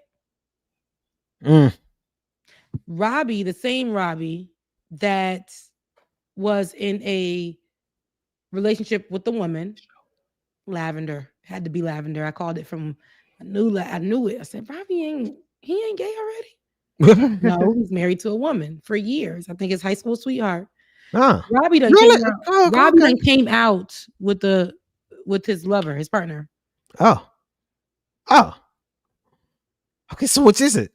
I'm saying this because Robbie's Republican. Fascinating. I don't trust neither one of y'all people because, again, until it hits your door, it's always you're moving the goalpost, but you're bringing it back when it's you. Yes, they want the exception to be for them. Whether you are somebody who works in conservative media, whether you are somebody who works for Congress, whether you are somebody who is a corporate executive, the goalpost is always moving for y'all. Y'all the ones that benefit from abortion, but on paper, we got to make sure we don't support abortion. Okay. Y'all the ones that are anti-LGBTQIA plus, but every time there's a Republican event in y'all cities, y'all are crashing Grinder. Come on. All the same ones that are saying to be like Christ, but the way that you guys are like Satan is absolutely beyond me. Y'all are the ones that say protect the children, but allow mass shootings to just go awry every day and then let the kids be touched. Yeah. No, the goalpost keeps moving for you guys and the things that you say that you stand for. But me, I'm not going to stand for it. So again, if anybody who says or tries to sit around me and says what Donald Trump is doing for us that's positive and how he's doing this and your immigrant behind telling me what Donald Trump is doing that's good for you, please show me what he's done for you. Yo LGBTQIA plus behind sitting here telling me what Donald Trump is, please tell me what he has done for you, especially if you are a marginalized person, twice over, 3 times over, fit all the categories. You a disabled immigrant LGBTQIA plus person, black woman, happens to be a vet. Please sit down. You got all the boxes checked off, and you support. You got to never sit here and say Donald Trump did this for me and my family. You ain't got no teeth, partner. You ain't seen a dentist since the internet had fiber optics. You ain't seen it, and they out here talking. But what's so funny is these latecomers. There's dudes who are like coming late to this as a black person, I support Donald Trump because that whole shtick. They all been trying to make themselves the next Candace Owens.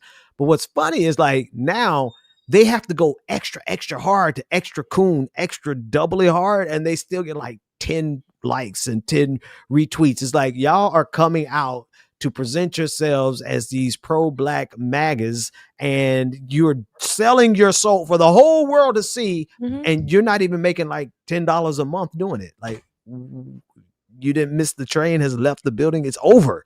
That phase is over. Yeah, like let me go look for this girl because I know Tommy Rand sold that Laura Loomer and all the other white girls can walk. Let me go look what she's doing with her life. Who was that? Oh, you talking about the one, the black face? Remember when she reposted me after I made a comment about her, and those white Tommy girls with the blonde clip-ins ate me up on the internet in my early stages. I was just talking about this story when Tommy said something. I was over there like, Tommy is wrong. My early days in politics, I was like, let me go ahead and get my thoughts off. You know what I'm saying? And Tommy seen it and reposted me, and baby, them white Republicans were like, get your black monkey carpet hair, fangs on your fingers, poor, can't speak English. They went in on me for about 48 good hours. That's how long it lasts. If you could survive 48 hours, then you made it. But and I was a baby in the game at the time. I'm like, Ben, they're saying these things about my family. Ben, they're calling me everything but a child of God. Ben, make it stop. He was like, Rebecca, don't look at just let it ride. You just gotta let it ride. I can't make it stop.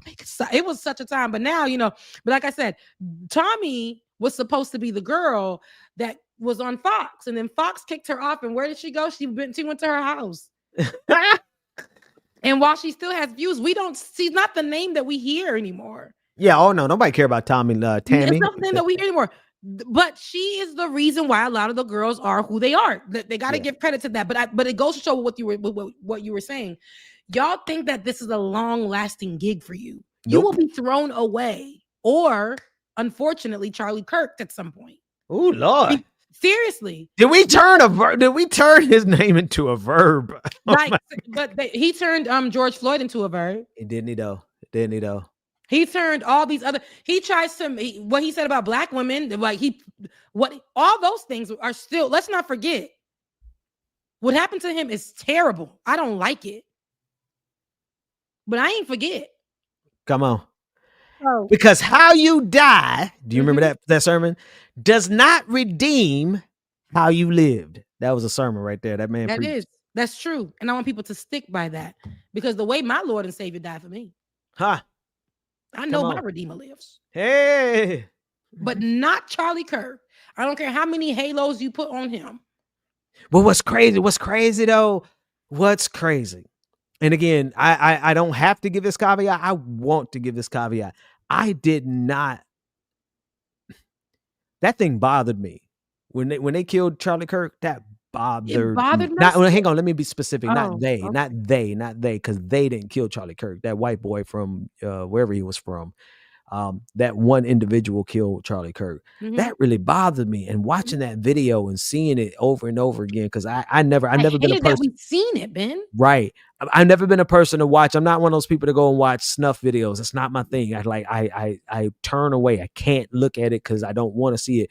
But I honestly watched that Charlie Kirk video too many times, and every time it got worse for me because I honestly, as much as I didn't like him, right, as much as I would have personally liked to just whip his ass myself, I did not want to see that man die like that, and I didn't want his family to lose him like that. And I think his wife is really out here tripping, but his kids, they got to grow up without their dad.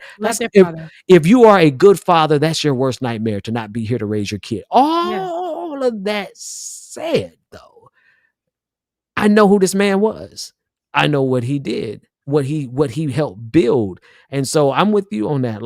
There's this whole idea of but here's the funniest thing about it. And I finally remember my point. Bro, they forgot about this dude. MAGA. Talk about MAGA. They don't What has changed? Wait a minute. Where is the? Oh, they had a whole month where they swore up and down. Everybody's going to be. I'm Charlie Kirk. I'm Charlie Kirk. And now they all have moved on because now they got to put their attention somewhere else. America is so cooked that you could be the most important influencer in an entire national political movement, and somebody can murk you, and then we move right along with the news cycle because who even talking about Charlie Kirk anymore? Nobody. And the grift moves on. Grift Yep. auto. It's true. And his words still, like, they made laws around it, but still didn't want, like, immediately they made the move to now say freedom of speech only belongs to them immediately. That people were fired because they said, remember, that was a week of events. People were fired because of Have you seen that one kind of, I don't want to have any other way to describe her, the heavy set lady that was at the protest who was like bang bang in the neck, bang bang bang, mocking Charlie Kirk, bang bang bang. They've been trying to get that one teacher fired. They have her school. They have the address. Why did she do that? That's so crazy. Because she was being like, just, I don't know. Like, at the same time, why did she do that? But there they haven't. There are people that are just like her on the right. But this is what I'm saying. So when she's doing that, she's talking about how the people that Charlie Kirk had sent outside to replay the George Floyd situation and paint themselves black and all those things. So when people are replaying those things, I don't want to see that. I don't think it's right. But at the same time, y'all acting like y'all wasn't so stressed when the right was doing it, right? Right. Who with said Trayvon? They did that with Trayvon Martin. Martin. They did the same up. thing. But here's the funny thing about it is this Charlie Kirk thing is so done that they have that one teacher. They've been trying to get that teacher fired for the last month, and they will not fire her. And so every day the biggest accounts come on Twitter like it's been 30 days and they still haven't fired her. And everybody's looking like, yeah, champ, it's over with. Like, we moved on. Like, people are going to make fun of Charlie They had Kirk. to reinstate a professor. A professor had to go to the Supreme Court and get himself reinstated back at his university for mentioning that Charlie Kirk died by his own words, right? Right, and right. So because he said that, Karen and T, I'm going to mention this in the project that I'm finally dropping. Praise God for Jesus. Karen and Tia of the Washington Post was fired because she restated that his own words about Black women, about Ketanji, about Michelle Obama, about Congresswoman Jasmine Crockett. All of those, she repeated them. And it's just a simple video, right? A video that shows him actually saying these words. And she was fired from the Washington Post. They've been waiting for a moment to fire Karen and Tia. Trust and believe, because they could have brought her back. And she may be doing well now, but the same way we know with Joy-Ann Reid. Don Lemon. I mentioned that in my viral post, which got me cut from my position that I was working at. Don Lemon, I talked about Melissa Harris Perry. I did a whole thing on these women. All of them being cut, especially most of them from MSNBC. Clock it. Right. But just in this space, and people are like, well, they're doing better, which is true. I love the digital space. At one point, we reigned supreme on here. They laughed at us in the digital space. Right. And now they done came and took our spot. They done came and took our views. Rebecca, we pioneered this space. We were getting millions of views before Ben Shapiro. Everybody was like, oh, y'all are not real. Remember? And now they all come took our little space. They get the millions of views. And who we got now? I got my 64 people watching from my page right now. I got my 38. 6'7". 6'7". That's the height I love my men to be. But at the end of the day, we're seeing all of this, and these people have been cut. These spaces still need us. Yeah. Because CBS just cut, I believe it was CBS. So CBS just cut their whole division of, I think their minority division or their Black division, their DEI. They just cut that. And that means the programming that was done that was specific to marginalized groups ain't there no more. So guess who you ain't going to see the stories about? And guess what that's tied into? Donald Trump's attack on media. DEI. And look at who they hired. Barry Weiss. no talent whatsoever. None. No experience, no qualifications, nothing. Literally, not even a DEI hire, right? She's just let's fail up. DEI is not failing up. DEI is you are so qualified, but this country has been so racist that they will overlook you. Barry Weiss is you have no qualifications, but we're going to Pete Hegseth you and we're going to promote you to be something that you have no experience doing. And now she runs CBS, all of CBS, the CBS that just got rid of the black department. Yeah. And and when you think about that, those are on purpose, because before Charlie Kirk did, die, was murdered. Yeah. He kept saying that black people were taking their jobs. And we find that, and y'all think it's just something to say. I said, it does, those words, Donald Trump said them, Charlie Kirk teached it, and what it did was become legislation. And the executive order, and I talk about this, and so it's coming up. I'm going to keep plugging it because it's coming up. Hopefully I get done editing, because I'm just editing my life away, baby. But in an executive order, I think 14151, and that was one of Donald Trump's first things where he made the cut to DEI. But so many corporations began to utilize words that were, when you would go and do your application now, it's just like, we're looking for merit-based, and they were using words that excluded black people, black women, black men, immigrants. They were using words that said, we don't have to hire you anymore. Yeah. We don't. Yeah. And those, again, Donald Trump's basic words with his crew, the teachings from Charlie Kirk, because they came down and Charlie Kirk began to teach it to groups of people. We're talking about, young corporate owners and managers and things like that. They can interview all they want, but they don't have to hire you. So I was saying that the DEI would definitely show and rear its ugly head one day. And it did. Because that's all, while it's like, it's troublesome, and people want to say, well, it affected women too, of all races and colors. But here's the thing. The numbers show that it barely moved for unemployment for white men and white women, but has, in 5 years or under this specific presidency, has gone the lowest for black men and women. Yeah. And nobody's seeing that as a problem. And again, it just ties into whatever is said, whatever they feel hurt by, Donald Trump specifically, and then the administration just follows suit and says whatever he does. And then all the little minions that are in the YouTube space, because while executive orders and laws were being placed because of Charlie Kirk, and buildings are being named and pavements are being paved with, all this type of stuff, Charlie Kirk was just a YouTuber. Charlie Kirk was just a YouTuber. And the power that he was given because of his relationship to Trump and the continuing of spewing out hateful rhetoric made him this powerful person. But Charlie Kirk was just a YouTuber that laws were made after, or proposed to be made after. They put things on the Senate floor immediately. Remember, they were calling for things. They were calling for this. They said the Charlie Kirk Day. They did that. There are kids who've been out here with no food. Y'all stripped programs from the children in school for school lunches. Took away healthcare benefits for people who have diabetes, can't even afford their insulin. But decided to make your way sleepless nights for a Charlie Kirk Day. So if anybody else tries to come to me on but Donald Trump's, get the heck out of my face. If anybody wants to come to me and say how Charlemagne the God just said on The Breakfast Club, Democrats need to be the bigger person. Democrats need to be the bigger person. I mean, we understand that Republicans are children. When he was talking to Mehdi Hasan, I understand. Mehdi was like, nah. Democrats have always been the bigger person for a lot of different situations. And even though they ain't perfect and they got a lot of questioning, but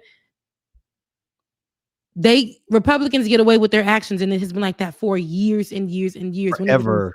So we have to No, you got to hold the line somewhere. So that's Yeah. why I feel like that's what Mehdi was saying. Basically, they gave up when it came to the government shutdown.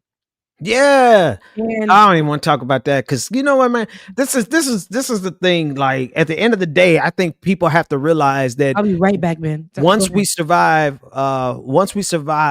Donald Trump. Once we survive, let me put you on mute because I don't know what you're about to do back there, Rebecca. Once we survive Donald Trump, we're gonna have to do something about these Democrats.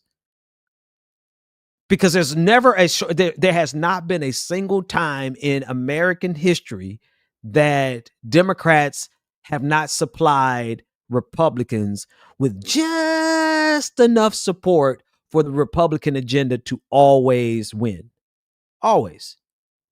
It happened. It's been happening since before I can remember, but mostly I remember with Obamacare. The reason we didn't have a public option in Obamacare because there was at least one Democrat, Joe Lieberman, who made sure that there was just enough votes to ensure that we didn't get a public option.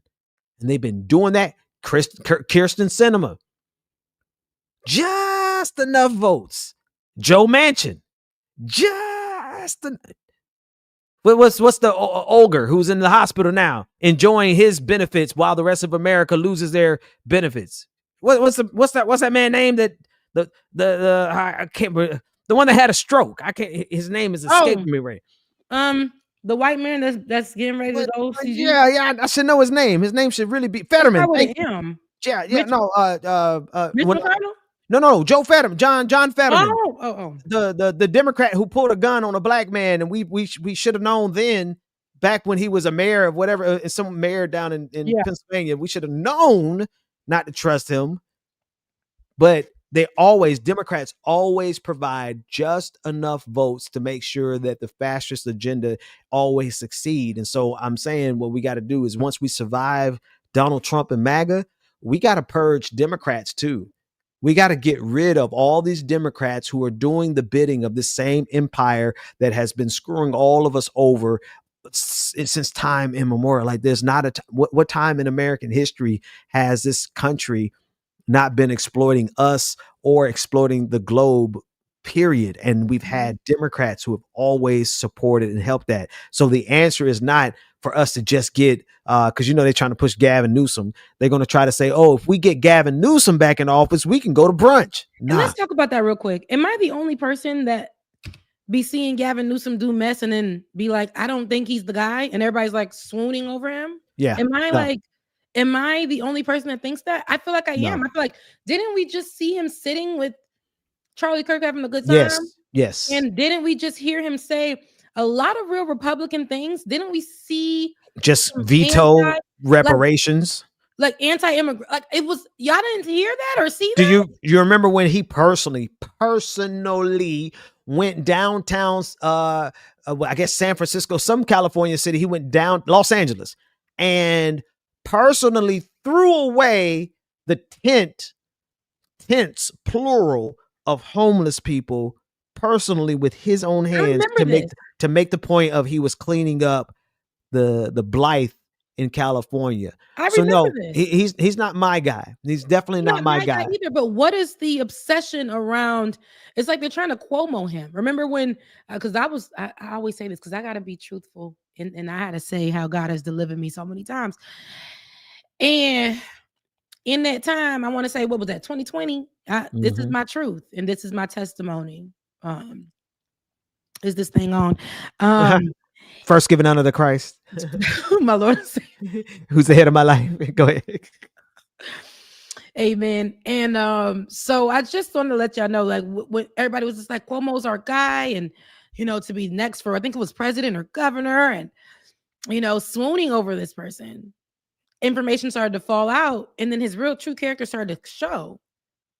We don't need to swoon over Newsom because his character has been showing. Right. You know what's happening? He doesn't care because we don't care. Right. And that's the thing about the left. We're taking whatever we can get. Sexualizing Newsom, which I don't think he'd have fine.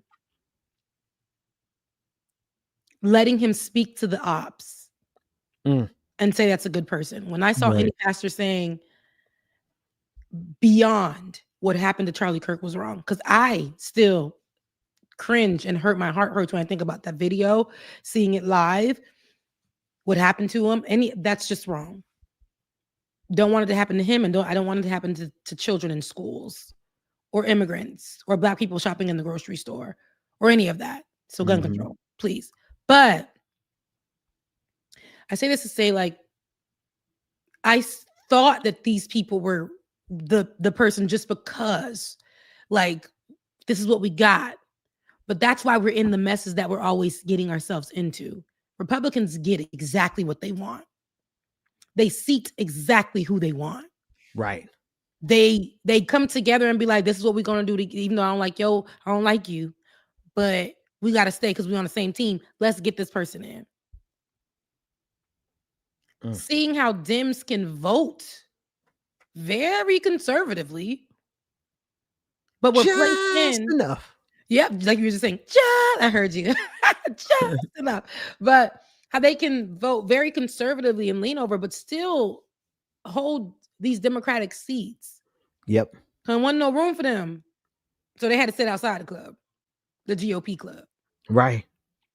So I think it's a failure on our part. And I can't say our because I don't even, when people be saying leftist and stuff, that used to be way back in the day when we were what was it called? What's the I always kind of remember what it was called, but the R word that we were using back in 2016. R word. Remember, like it was R word. It was like resist. The resist. I wasn't using that. I don't even know it. I don't even know nothing about that resistance. People. And when I got into politics, they told me I was part of the resistance. I was like, what? They said that we were part of the resistance. The piece that of resistance. And I'm like, okay. So that since moved on. And now, then we have the 2020, the reckoning, the Black reckoning. They really moved on from that. That's when all them Black people were let go. All of us who had jobs and was doing kind of okay. Remember when it was like, oh man, they gave us a piece of the just a little smidgen, not even a whole lot of the economy. They gave us they hired like 10 of our Black women, and we were like, oh man, we moving up. They snatched all them back like New News Chain. And we were doing off pretty Atlanta. okay on the internet in that time. Yeah. To be able to do the work because they were like, okay, let's the fund here. Look, Bad Lefty said the R word had them worried. Me too. I was like, which R word you talking about, girl? We don't say the R word around here. Oh yeah, that's true. No, it wasn't nothing offensive. Resistance. I mean, now I'm just like, geez. But I'm just saying that all of these movements, when people talk about Newsom, I'm like, have we not learned? We did this already. Have we not learned? We did this with Cuomo, and now we realize that Cuomo is not our guy. Look how he's talking. Then now let the scales fall from your eyes. Let God give you a new name. Well, so we said all that, and let me say this, because I'm not wavering on it. Gavin Newsom, because I knew what he was before he became this guy that's all over the country now. He's never going to be my guy, right?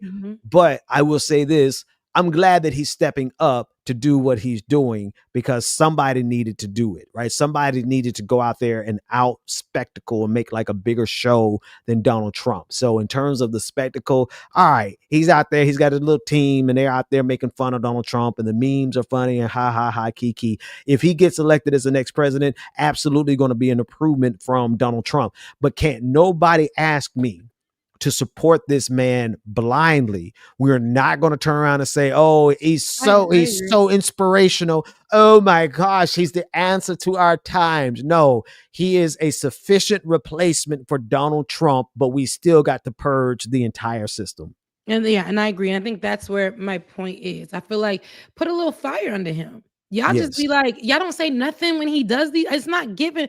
Y'all not outraged enough for me when the things are done though. Right. Like, you have to be, but that doesn't mean that if this will be the only choice, like we can't just settle, but we don't want Donald Trump. But you got to put fire under the persons behind now so that they know if they're seated, oh, these people ain't gonna play. I got to do something I said I'm gonna do. You got to do that. If you're gonna let this person just be up in your face and say, I mean, I sat down with Trump, we had a little breakfast, did a little golf.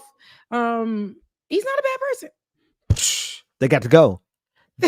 Look, and because here's the biggest thing, like they can play or make a mess around, and think they could go to brunch in 2028 if we get rid of Trump and MAGA, and then all of a sudden we have a Democrat in office. They'd be like, oh, everything is great. Let's go to brunch. Oh my gosh, we can rest now. And we will in 2032 have Hitler Jr., right? Like Donald Trump. The difference between Donald Trump and Hitler Jr. is that Donald Trump is just dumb. He's dumb. He's just as dumb now as he was in 2016. Like he's not smarter. He's not moving more efficiently now. Of course, there's Project 2025, so I want to be careful. Like they're not completely dumb, but Donald Trump is so dumb that he's slowing down the progress that even Project 2025 could have. Like this could have been 2024, 2025. Right now, we could be in checkmate. We could be literally in checkmate where there's no return for the democracy, for the republic. Like they had us in the corner, beating our heads in the ground. We were about to die as a democracy, but Donald Trump managed to make enough mistakes to give us life, right? In 2032, if we play around with a Democrat and just let everything be normal and everything is okay, let's all go to brunch. The resistance won. We don't have to take care of the working class. We don't have to take care of immigrants. We don't have to take care of black people. We don't have to change the racism of this country. We don't have to change all of the structural things that made us get here. We don't have to fix the filibuster. We don't have to fix none of this. We don't have to address the Supreme Court. Oh, there's nothing wrong with the Supreme Court. Let's not expand the bench. Let's keep it as it is. If we play politics as usual between 2028 and 2032, in 2032, the Groypers are going to give us Hitler Jr. That's what it always does. And if we don't fix that right now, as we get ready to go, case in point, if the next Democratic president doesn't come in and literally hold every single ICE agent accountable, if they don't come in and do that, all we're doing is setting it up later for them to come back and do even more. And they better, but that's the thing.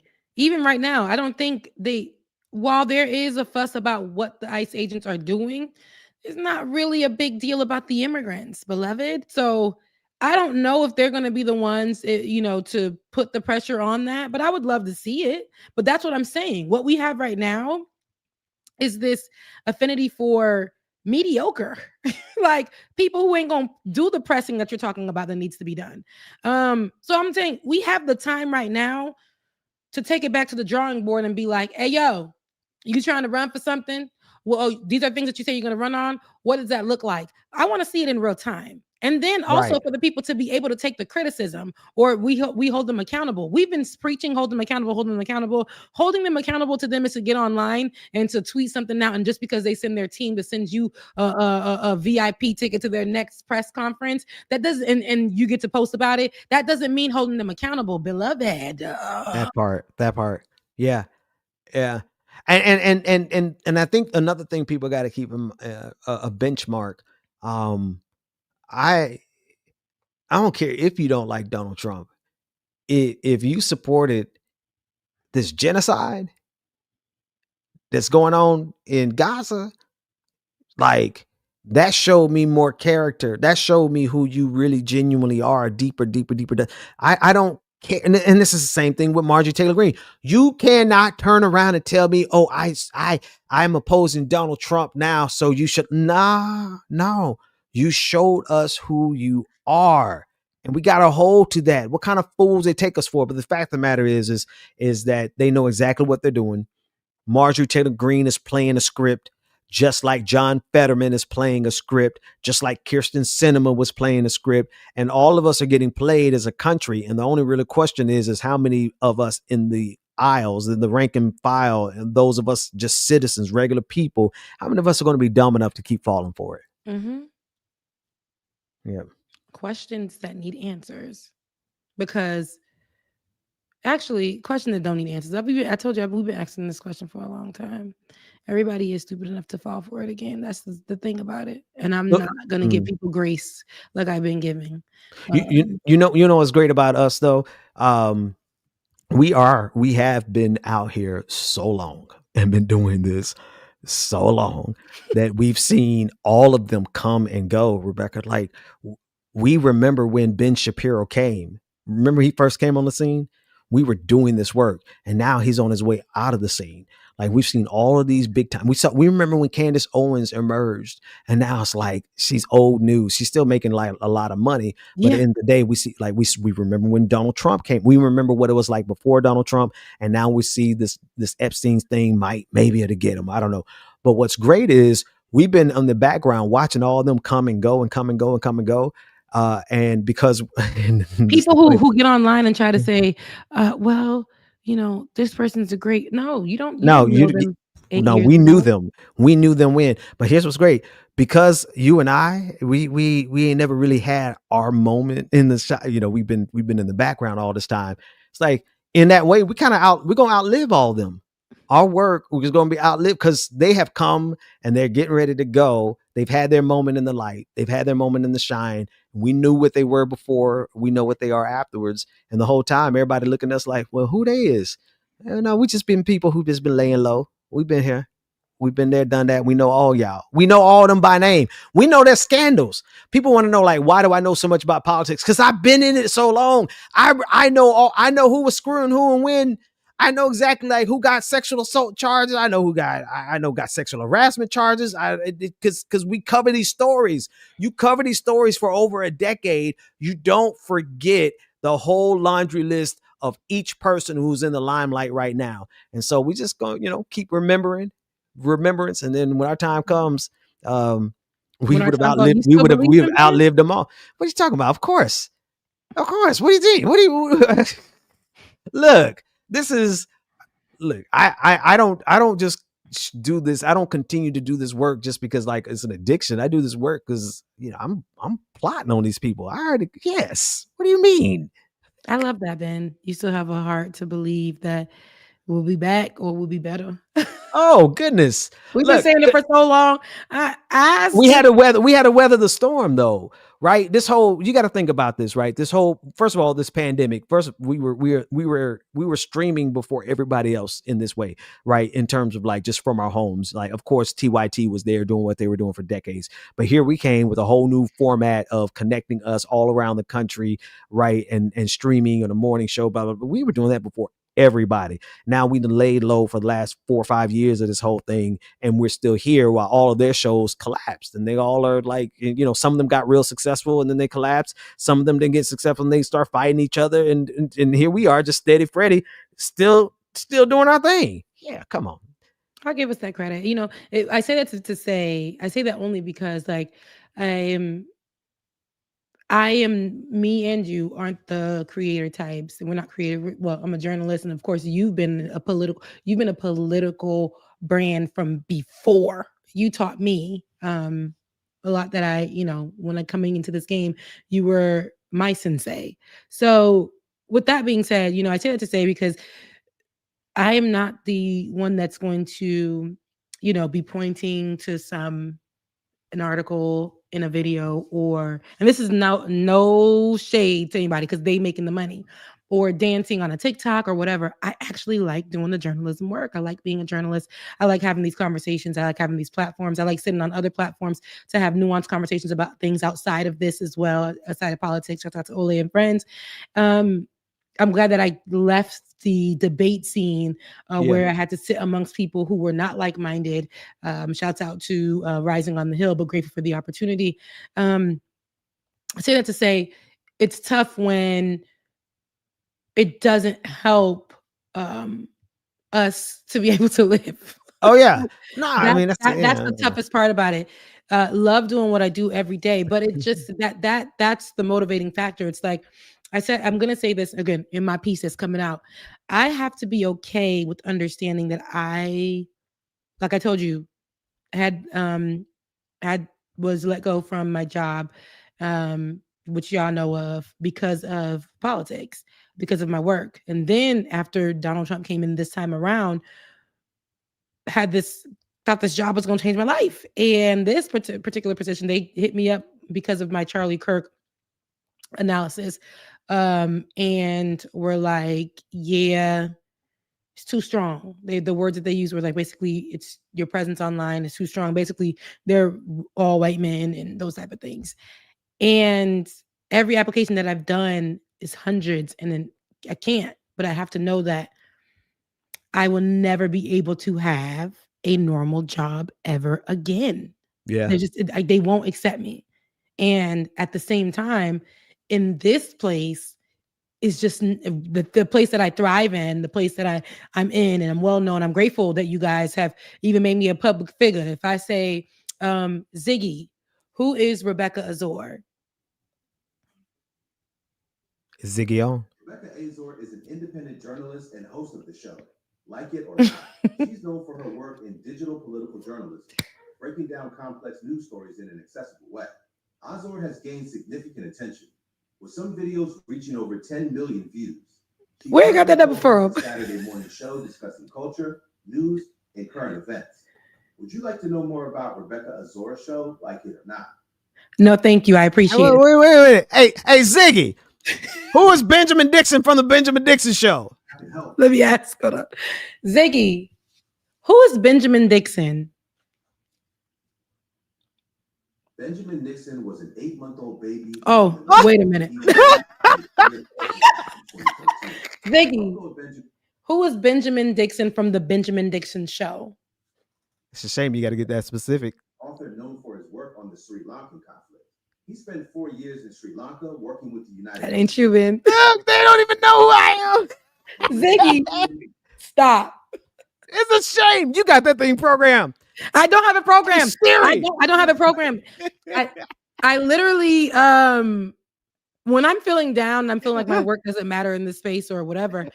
I have to remember that we put years into this. You've been doing this for a very long time, but I'd be like, dang, I know that at one point, like you were saying, people, I know I don't like to be the person that graduated from high school on the football team and still saying, back in the day, I used to run circles around like you. I used to be on defense.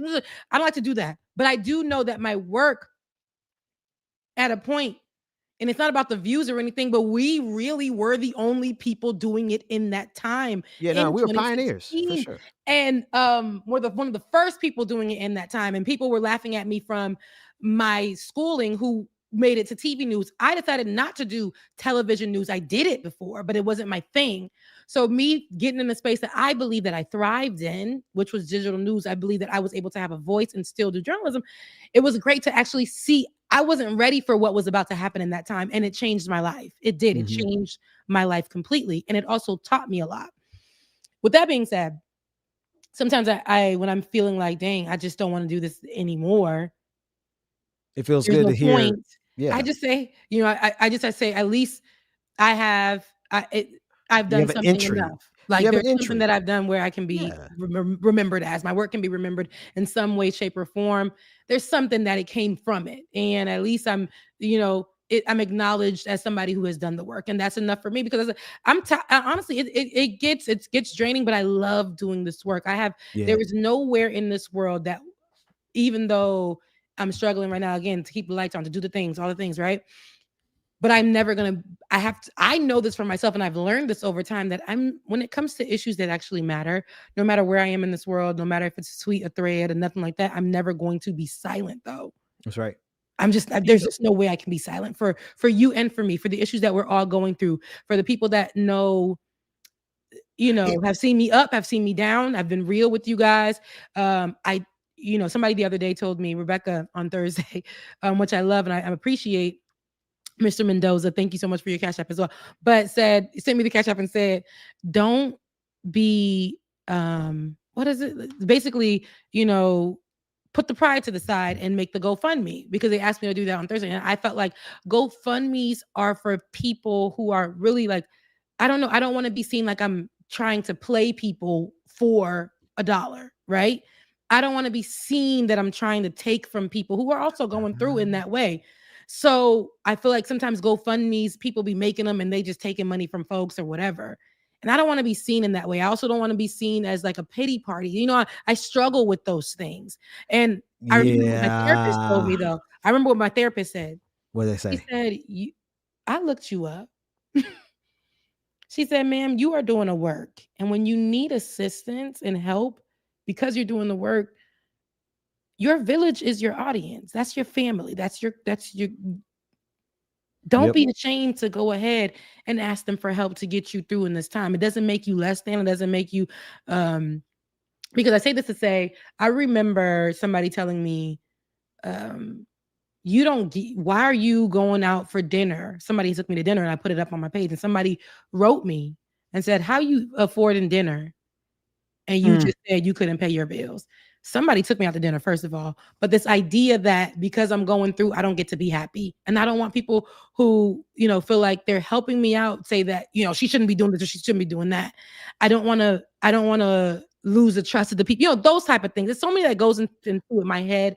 But when my therapist told me that, there is a level of pride in me because I'm like, maybe I'm not working hard enough, or maybe it's just so many things that go through my head. I know it's all over the place, but I do know for sure that I will never be able to work a normal job in this life. Yeah. And Yeah. Now, because and I, because let me what I've just, done.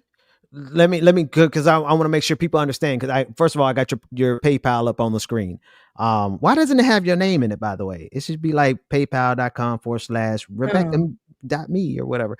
But anyway, click on that. We put it in the chat room over there on. But when you say that you will never be able to work a job, like, it's not that you wouldn't, because I've seen you have. I seen you did go and work for that bank. I see you did go and work stocking shelves. I did see you still go to work That's at what a knick-knack store for Christmas. I saw You you remember? did. I remember. Yes, I remember you went and worked. For Remember those when I was people. giving blood?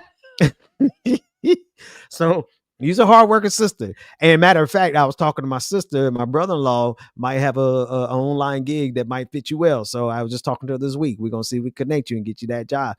But it's the same thing that I ran into when I needed to get it, and I'll take a regular job.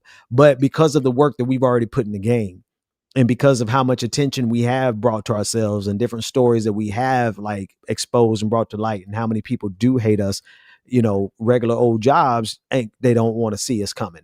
And they have turned us down. So that's what you mean when you say that you don't see yourself working a job. It's not because you weren't willing, it's because you have committed. But that's all the more reason I agree with your therapist, because you have done the work, because you have sacrificed, because you have put it all on the line. That's all the more reason for people who enjoy your content and have been blessed by your content to support you. When we started our ministry online, we did not ask for a dime for like 7 months. 7 months, because of the same thing that you're feeling. Because I wanted people to understand that I didn't start preaching to ask y'all for a different type of money. I didn't bring this online and start sharing my ministry online because it was a hustle. Like, I wanted people to understand, like, I'm doing this because two things. One, it's in me and that's always been me. But then number two, it's a time and that it's needed. And so you and I are the same in that way. We will sacrifice over and over and over and over and over again. We won't ask over and over again. And the truth is sometimes we play ourselves by not being willing to ask. So I'm going to ask for you. I need everybody in the audience that is capable to click on that link and send Rebecca Azor a coin or two or 100. Like, send our sister some money, because we are a different type of ministry. We're a different type of show, and we won't stop coming and popping up when we can pop up, because we never started doing this for the money in the first place. We do this work because we know what we have to say, and our camaraderie, the energy between you, me, and James. Like, you ask me why I know we're going to win. Because first of all, you, me, and James on Saturday morning is just a whole vibe, right? Mhm. Then you got me and the boys that we all fell out with, but we loved each other. We end up coming back together, clickbaity. That's a vibe. The work we did with Georgia Ford, that's a vibe. Dr. Carl Mack, that's a vibe. You think that at some point this ain't gonna jump off the way it's supposed to, and even if it doesn't, what we have done and what we continue to do is a beautiful work that has blessed a whole lot of people. So because I know what we honestly have to offer, all we got to do is survive. And so how do you survive? Y'all send this girl a coin. Send her a coin so she ain't got to log off and say, this is my last broadcast. I'll see you next. No. Let me tell you something. No, seriously, I was about to say that on 2 shows ago, but we didn't make it to Saturday. I was about to say it 2 shows ago on Left is Popular, because I was like, oh, they put a sign. And I'm being vulnerable with you guys. I don't like sharing this because I don't like people to look at me as, like I said, I'm a I'm already an immigrant. People disrespect me, or immigrant adjacent. And people already disrespect me because I watch how they did my mama. And how we never are looked at as, it's always like, but you're no. I don't want to be seen or treated like that. But at the same time, when we need help, we shouldn't be afraid to do so. I was taught to never let nobody see you down, right? But the other day, I was on this mafia. I was like, they didn't put a paper on the door today. I probably can't do the show. I don't know. Yeah. I said, I don't know if I'm be able to do a show. They told me they gave me until the 23rd. So that's right before we could cut the turkeys and eat them. So I said, and mind you, I am working a job, but the job does not pay the bill. You guys wouldn't even believe what your girl's doing. Like Ben was saying, stalking. I am 5 times over qualified for the position. I'm working with little children, giving them advice. And I'm not talking about little children, like little 20-year-olds, child labor, and giving them advice to get through life.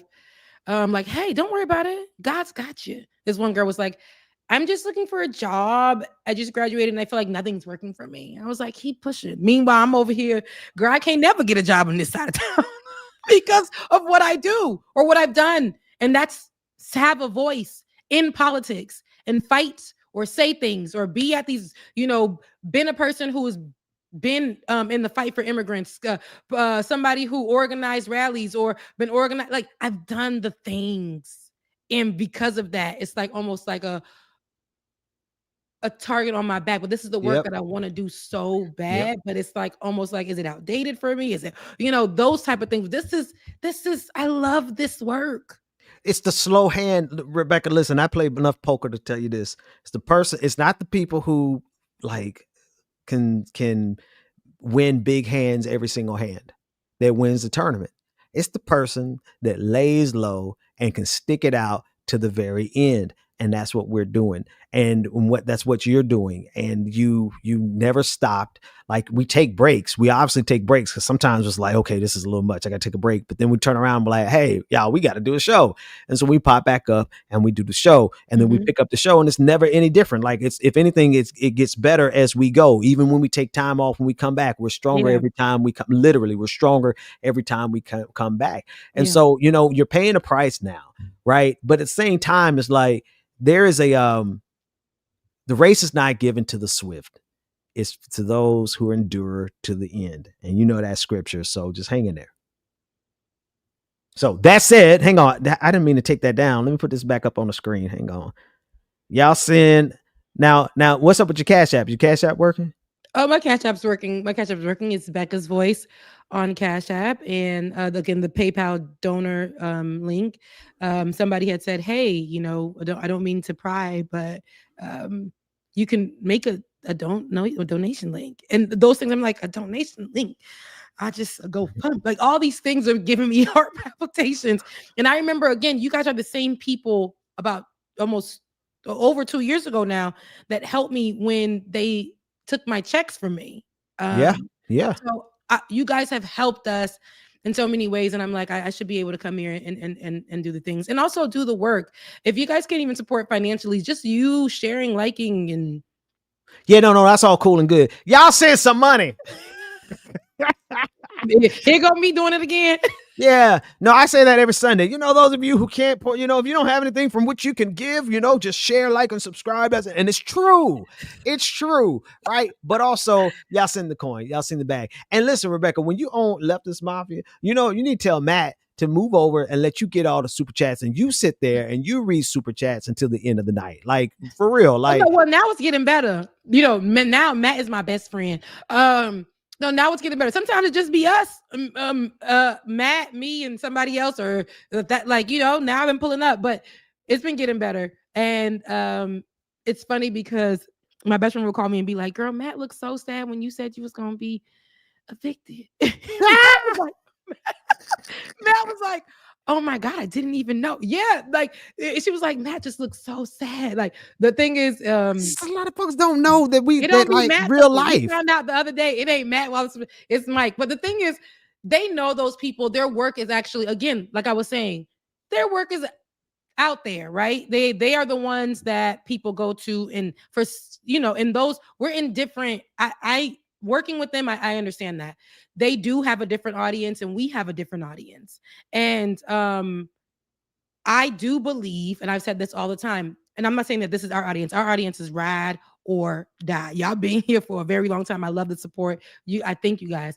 But I do believe that in that space till this day, back then until this day, because remember when we were in the space, we had to have the white men that were with the white man that was with us to be there to make it seem like we needed him for the numbers. And when he left, remember we did even better than what was going on with that white man at the, at Like It or Not first in studio show. But I say it to say online too, when we're giving it, it's just as if there was Like It or Not and there was TYT. TYT would be saying everything Like It or Not was saying. But people just felt like they wanted TYT. I think there's this idea that if it comes from, or if it is, and this is no slight to my boys, I love them. It's not nothing to them, but I think the online world believes, especially when it comes to politics, I want my news. They're comfortable getting their news for somebody white. Yeah. Well, yes. Or supporting. No, let me not say getting their news from somebody white. No, sorry.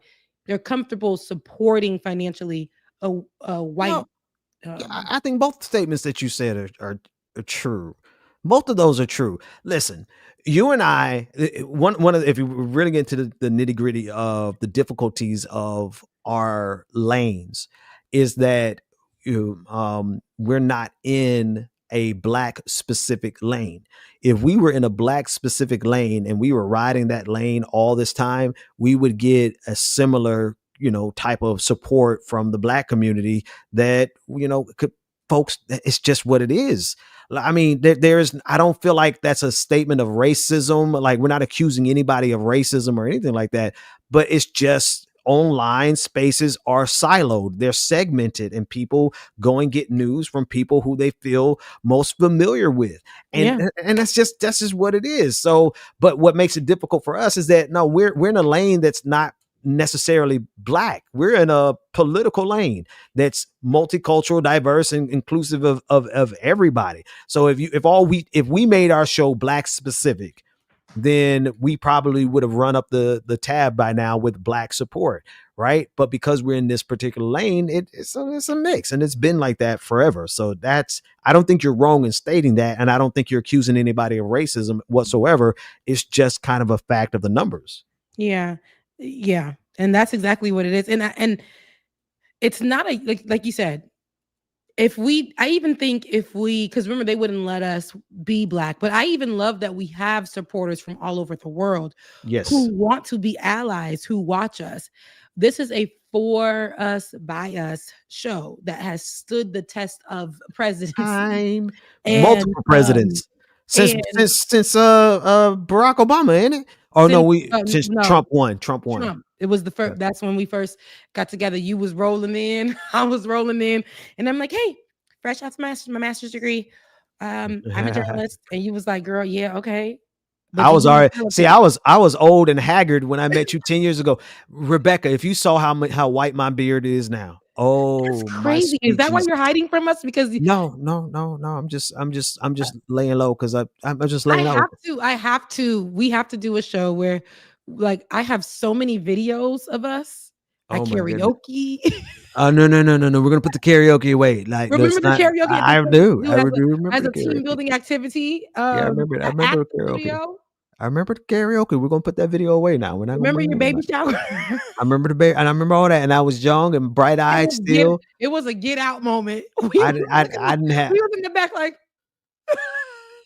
Look, and now I look in the mirror and be like, okay, God, like one or two things is happening. Like, you trying to tell me, you trying to give me my Moses beard, or you trying to say go sit down somewhere? I'm not quite sure which one it is, but my beard is so white, my face is so haggard now because time is just done. 26 at the time. I was 35 now. Yeah, it was a whole decade. We've been doing this a whole decade. And I have a beautiful, and I let it grow. It was short when I had cut my hair into a bob 2 years ago, and now it's grown out. And when I wash my hair gets curly. I like to see it curl. But I have this silver situation, but it wasn't that. It was when a silver piece came on my chin. That's funny. I said, God, I made that prayer. I said, God, I want to do the work. I don't want to end up in a situation where I'm old in, no offense, but all the offense, because she's being shady online. But I don't want to be Amanda Seals. But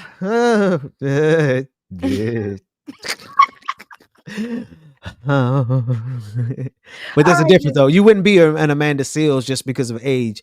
Or Because of anything like age. that. When I say Amanda, it's not even because of age. I'm talking about, I don't want to be somebody who becomes this person in the online space who was used to helping and then turn just bitter. Yeah, but I don't see that for you. Yeah. I don't. That's not in your character. Yeah. Yeah, no, I'm not gonna say nothing about Amanda Seals because I don't know her personally, but I do feel like I've known her, and because I've known many of her in She's politics. liable to get online and then make a whole video saying all this and that. I think she's I think I've loved her work and all the things, but seeing what's become, but it's not only her. There are a lot of people who don't want to let new people come in. But And see, I that's the ain't thing, that Rebecca. either. We were here on the political internet scene before Amanda Seals.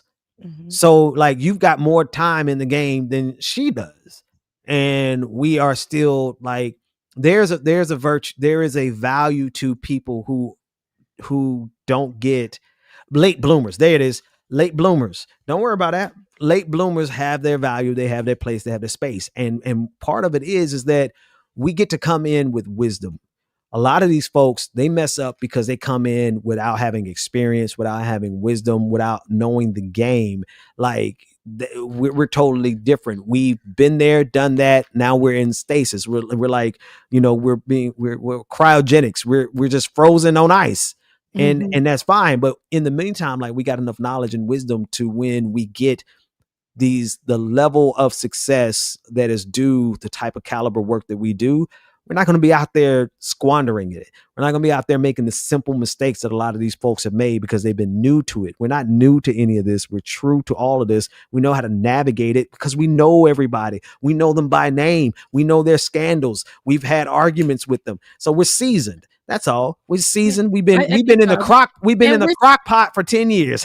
Yeah, it's true. Slow cooking. We are seasoned. But at the same time, we also aren't afraid of the new people coming in. I love to see it. What I'm saying is we have people who are on the mics who are Who don't wanna still give working up through the space. process of you got to know somebody to know somebody to know somebody to be Yeah. able to do what you need to do. And I love that YouTube allows, especially for the young people.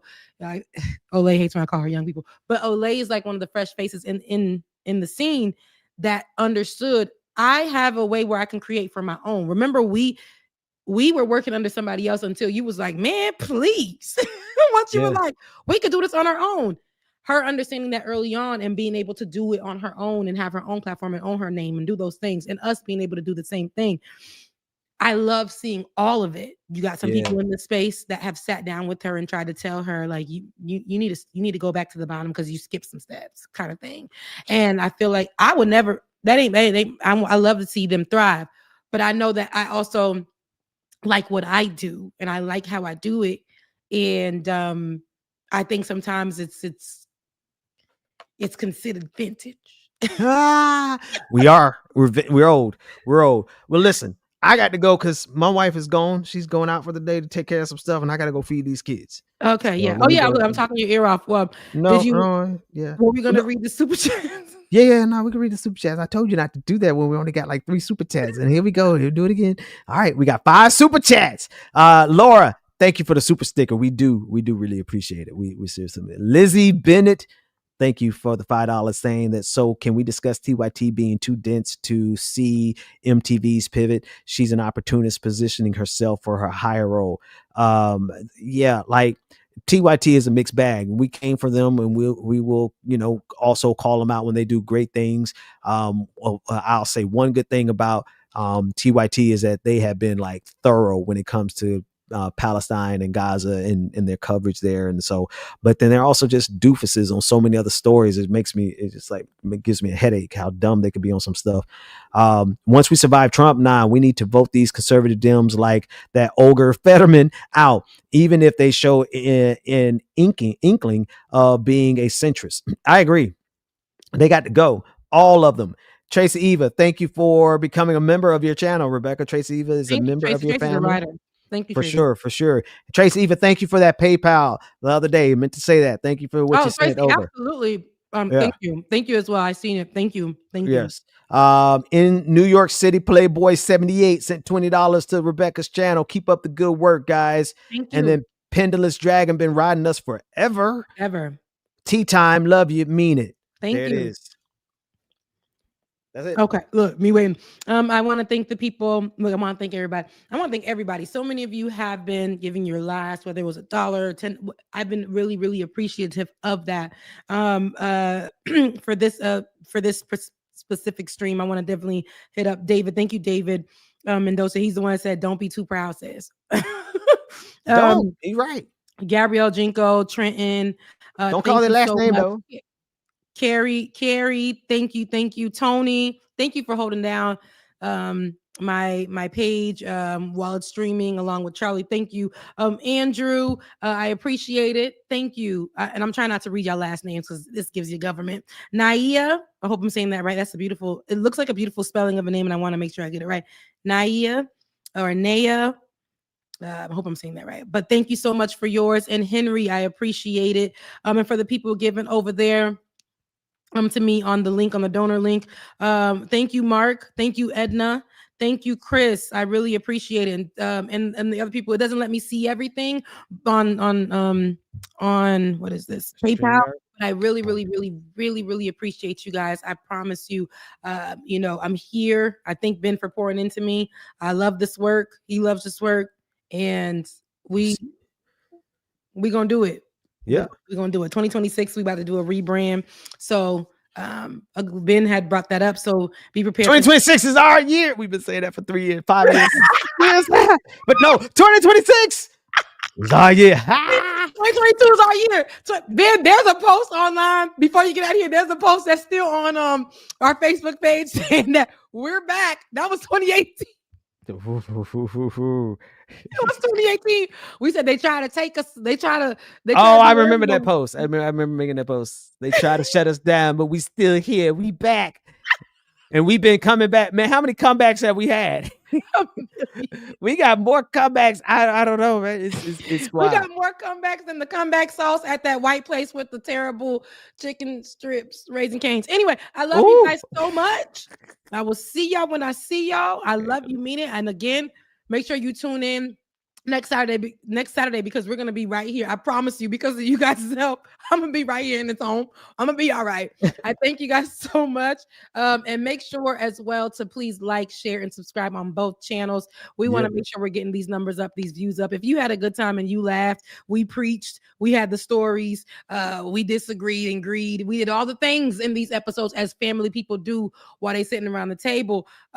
So if you liked it, make sure you share it with your family, your friends, and all of the things. Please support all of our work and wherever we're doing it as well. Ben has his Sunday. That means tomorrow. Ben, you got the service. I don't want to be plugging it in. Yeah, no, we got service. We got service tomorrow. Ben y'all got know. service on tomorrow. 9 a.m. Eastern Standard Time. So before y'all go to y'all regular church, come on over. Come on over and support. Make it to church. And support the other Leftist Mafia. I'm there on Thursday evenings as well, 8:30-ish. Sometimes I come at 9:30, depending on if I'm strolling in from that job or if I'm just really tired. So I love you guys so much. And I appreciate the support. We will be back on Saturday to make you laugh, cry, and all the things. For now, go enjoy the rest of your weekend. Bye. Work that we're doing here is not going to stop when it comes to these type of discussions. It's going to be for us and by us here on this platform when the media is telling us to look the other way. Your support is what helps us move forward. Join patreon.com/like it or not. Help us grow. Like it or not, y'all. Y'all know what time it is. It's time for Like It or Not. We're about to let's start this damn show. Yes, it's time for Like It or Not. We're about to let's start this damn show. Like It or Not. Rebecca Azor is in the house. You know she got a funny story to tell. Talking politics, culture, or real life ish. I live in life in the ATL.